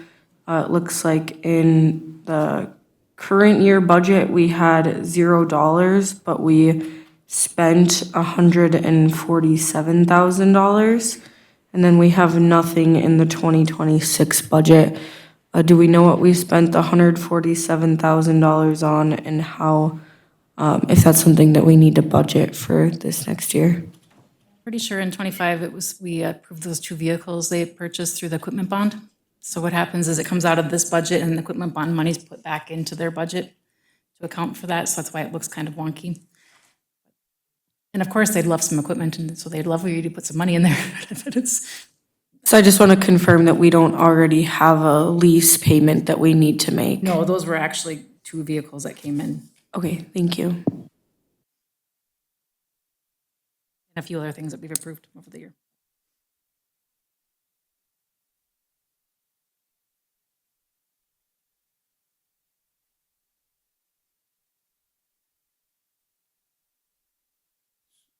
So I have one quick question on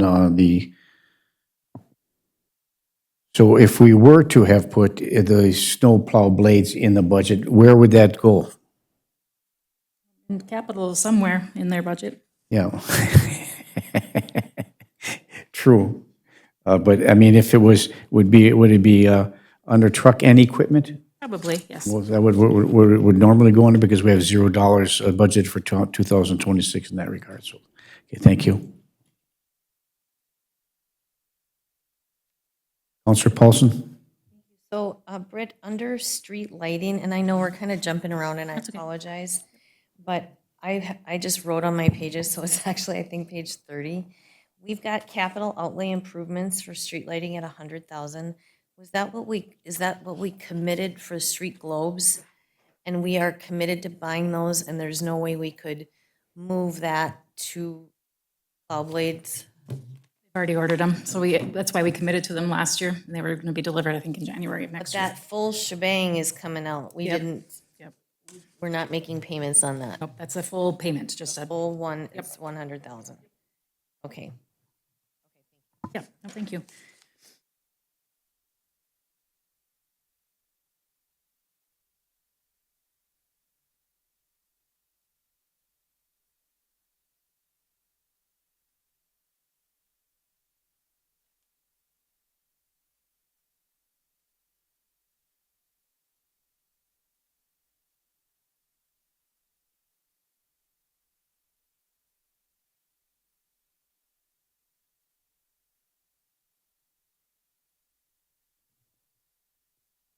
We have two, under personnel, we have two heavy equipment operators that have left, and have we hired them yet? I know they were being vetted, Yes, one started and the other one starts January 5th. and that's included in this 26 budget. Correct. Thank you. Counselor Paulson?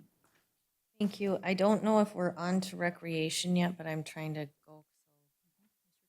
So you can go. Yeah, we're still under the Public Works right We're now. under Public Works, Yeah. okay. When we get to recreation, I have a. Thank you.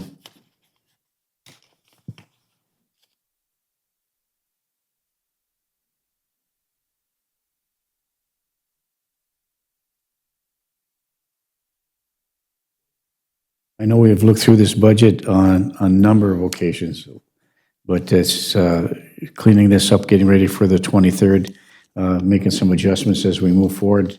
I still think that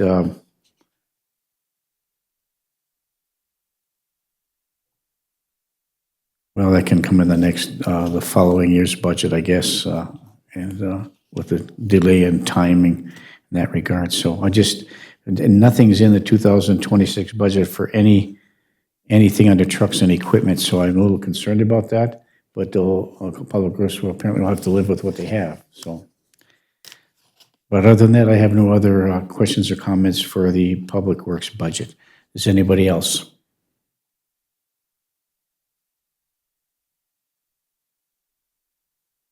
No? Bueller? Anyone? Okay, we'll move to the next item on the agenda, which is the recreation budget. Councilor Paulson. So what I mainly wanted to address is at the bottom, under the MEC, so it's account 342. And we have, by putting this in, we're agreeing to increase the subsidization from this account from $985,000 to increase of $381,148, totaling $1.366148 million to come out of this fund and transfer into the Intra Motors Event Center Fund, which is already, we've already went through their budget. So that's included in that budget, that total amount, is that correct? Correct. Okay. So my question is, Britt, have we transferred the full 985 from last year's allocation in 2025? And I'll tell you what I'm getting to is, if we agree to do this, which that's, I think, way more, what would the word be? It's way more realistic. These numbers are more realistic, revenue and expense. But if we don't have to transfer it, what happens to that money? Don't transfer it, we keep it. But where does it go? And so what I'm getting at is, could we make a motion, not today, but when we're doing this, if those dollars are not being transferred, could we make a motion to, again, put those dollars to replenish our reserves? Absolutely, and we should make that motion, yes. Okay, so I feel like that would be another wonderful way that we could follow what S&P is asking us to do, long-term planning to replenish our reserve accounts. So maybe you could lead us down the path on how we do that when we decide on the budget finally. And then could we, because we will be rolling things up then for 2025, could you let us know how much was transferred in of that 985,000? And if we have anything left over, maybe we should do the same thing. And maybe we could buy plow blades or something needed with that allocation. Yeah, agreed, yep. I mean, not that this is a big deal, but we're talking about little bits and pieces of money. I'm just curious, I'm amenable to continue with the skating program. You said it went from 83,000 in 2024, which was the actual, we had, and then 62,000 is the current year to date, and the current year to date actual is 60,000.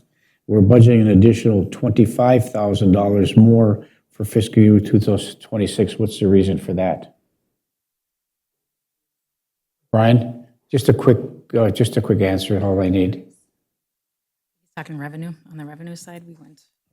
You're correct that last year, the figure skating program brought in about 83,000. As of the end of November, it had brought in 62,000. We do have still some registrations and everything that are coming in for it. So, and based off of numbers and projected programs for 2026, we project that we will be at the $85,000 of revenue.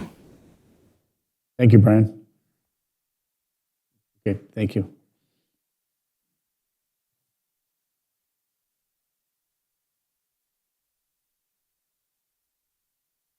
We had recreation concessions, 2025, current year budget, $10,000.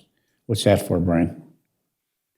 It's not really concessions, didn't really know where else to put it, but it's community enrichment programming. Yes, okay, thank you. Such as your arts and crafts programs and things like that, that we would be doing signups for that are coming out, our expenses are coming out of one of the lines here below, line 319. Yep, very good. Thank you, Brian, very much. I have no other questions with respect to the recreation budget. Any other questions, comments from the council? Councilor Bachschnider. Thank you. No other questions for the recreation budget, but it is 10:29 or 12:29, and so I do have to leave here. So I'm wondering if we want to discuss if we can recess the remainder of this meeting to a different time. I don't know if we can recess a meeting twice or what that Sure, approach we should be. certainly can. Yeah, a motion by Counselor Bachschnider to recess the budget meeting so we'll have a quorum next time. Is there support? By Counselor Motley. Further discussion, let's set a date, which that would be. Let's set a date. Would next Tuesday, before the council meeting? I don't know what your schedules are, but I'm amenable to any time that's convenient for all of you. Mayor, if we're moving the meeting out that far, we could do two things. We either could recess it until that date, or we could just note it as a new meeting. Okay. So we would have time if we're moving out. So a cleaner thing to do would be to adjourn this meeting and then set a new one. Notice a new meeting. Okay, very good. Well, looking for a motion. So move.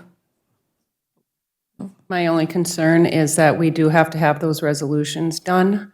Mine too, that's So That's what I'm I like, don't, do we think we having the should- meeting prior to the council meeting where they need to be approved may not be. We can do them on the 30th if we have a special meeting on the 30th, because they're due by Wait till December the 30th. If we have to. I'd rather not. Me neither. Okay, let's back up, okay? So, you think the 30th is amenable? We already have a meeting on the 30th. You're not there on the 30th. No, I'll be there. I don't think we should wait until till the the last last day. minute. Yeah. I don't either. I think the 23rd, I think we unless you should- can't get the resolutions ready. We can get them ready. Well, If we meet them in the morning, and instead of prior to the, right before. We do 7:30? Okay, I know we have a quorum of 4 people present. At your recommendation, so they have time to put the resolutions together, is to tentatively make a motion to set the another budget meeting for 8 a.m. on Tuesday, December the 23rd. I don't know how the other counselors are amenable to that, but how about you, Counselor Bachschnider? that would work for me. Otherwise, do we think we should consider either a Friday or Monday meeting? Knowing it's not ideal, but so then staff would have time to prepare anything needed for the meeting on the 23rd.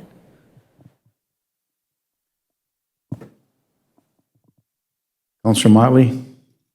I mean, I don't know that I could do this coming Monday just because I'll be working and then I have a meeting after work for work.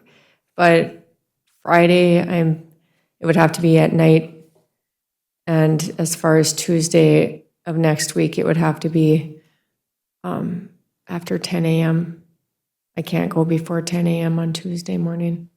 So I think we'll have to set a meeting to finish this contingent upon the ability for our city clerk to formulate the resolutions for the Tuesday night meeting. So if we were to meet at 10 a.m., which is, not really amenable, but I want to make sure as many people can be at this budget meeting as possible. We only have a few pages left, really. So, Does not levy, it's special revenue and enterprise funds. yeah, special revenue enterprise funds, so maybe can we work that into the city council meeting? Mayor, We can meet. I know we can't do that either. Yeah, I do Counselor think Bob that Snyder. the opportunity to review what we discussed today is also going to be really important and make sure that we are comfortable with what was discussed today.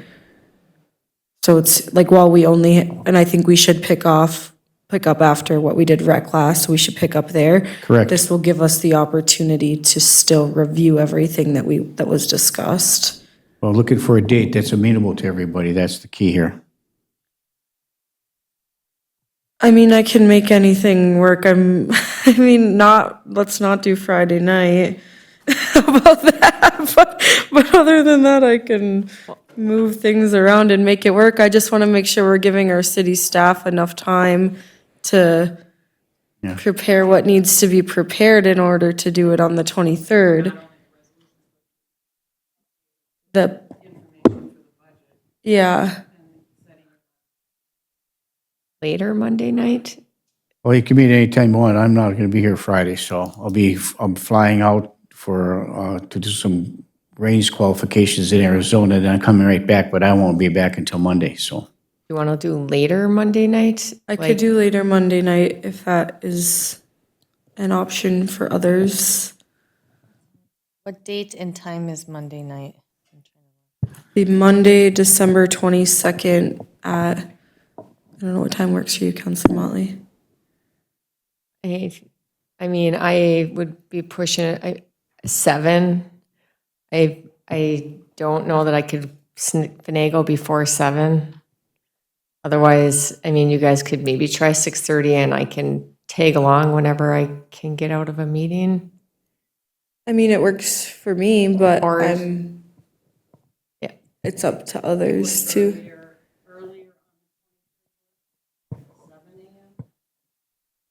Is that on Tuesday? Tuesday. I have a vet appointment at 8:20. Would we be finished? Do you think in this, so all we would be doing is just finishing up, excuse me, Mayor, Yeah, please, Counselor Paulson. we would just be finishing up the last of the packet here? Summary of what we've addressed today, so it'll be. Do you think we could accomplish that in less than an hour? I mean, I'm gonna go put this in right now so I can get it to you today, so you guys could have us by the end of the day to review where I'm at. Morning?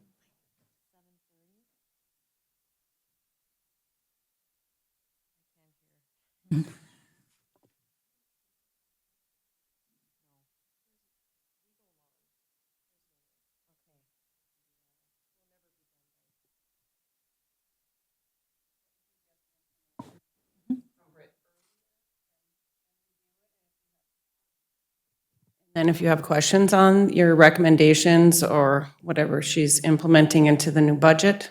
What about the 6:30? 6:30 on Tuesday morning. Well, is 7, 6:30, what's the difference? Half hour? I mean, But we do have a council meeting, so that's oh yeah, well, going to be a long I know. day.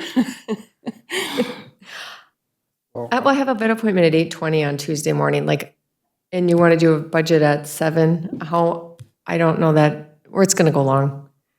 And then I'm gonna leave early, and I just don't want to have to leave early, that's all. Well, I want to be cognizant of the fact that this is a public meeting, and in regards to the time frame, the general public should have the opportunity to come to this meeting. So whatever we set it at, that we have to have that Monday in night. mind. Monday night? Counselor Motley, it might just not work in your schedule, and I I'm really know. sorry. Oh, I'm like so busy. I'm really sorry for that, but Yeah. it might just not. And I don't have a preference on Monday night or Tuesday morning, so does the city staff have a preference? I do really gotta go though. What about the 29th? I mean, we could push it out that far, but I'd really rather not. Cause then I think at least planning to try to set it on the 23rd, and if we can't come to a resolution, then we still have a little wiggle room. Otherwise, I do fear that we're gonna be here so late on the 30th, trying to do it.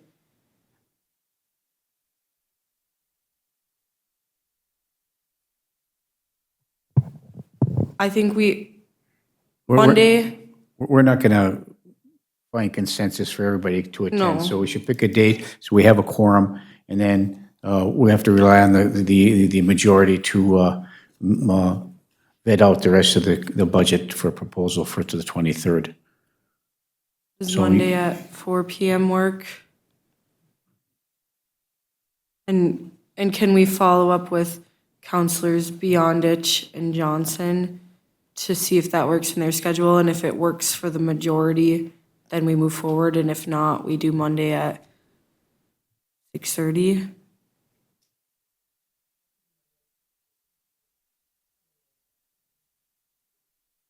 A special meeting for the committee of the whole for the budget on Monday, December 22nd. Monday, December 22nd at 6:30? At the option A at 4 PM, option B at 6:30 PM. Okay. Is that okay, Brian? The 22nd? To have options, so staff can follow up with those not present. Brian? Yeah, the critical piece is to make sure that the date and time is clearly posted in accordance with our posting requirements. that fine? Okay. Okay, I'll move. you're moving to set the budget for Monday, December 22nd at, Either 4 PM or 6:30 PM, pending city staff following up with those absent and ensuring a quorum present. we should do the 4 o'clock because staff has to be here. That's the hope. We're going to try for 4. And if they can't get enough people here, we'll do 6:30.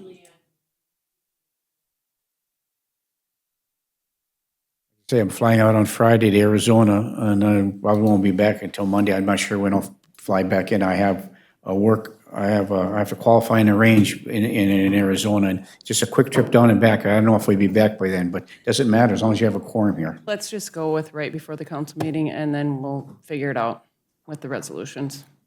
How does that sound? So like 2:30, 3 o'clock? Right before the council meeting.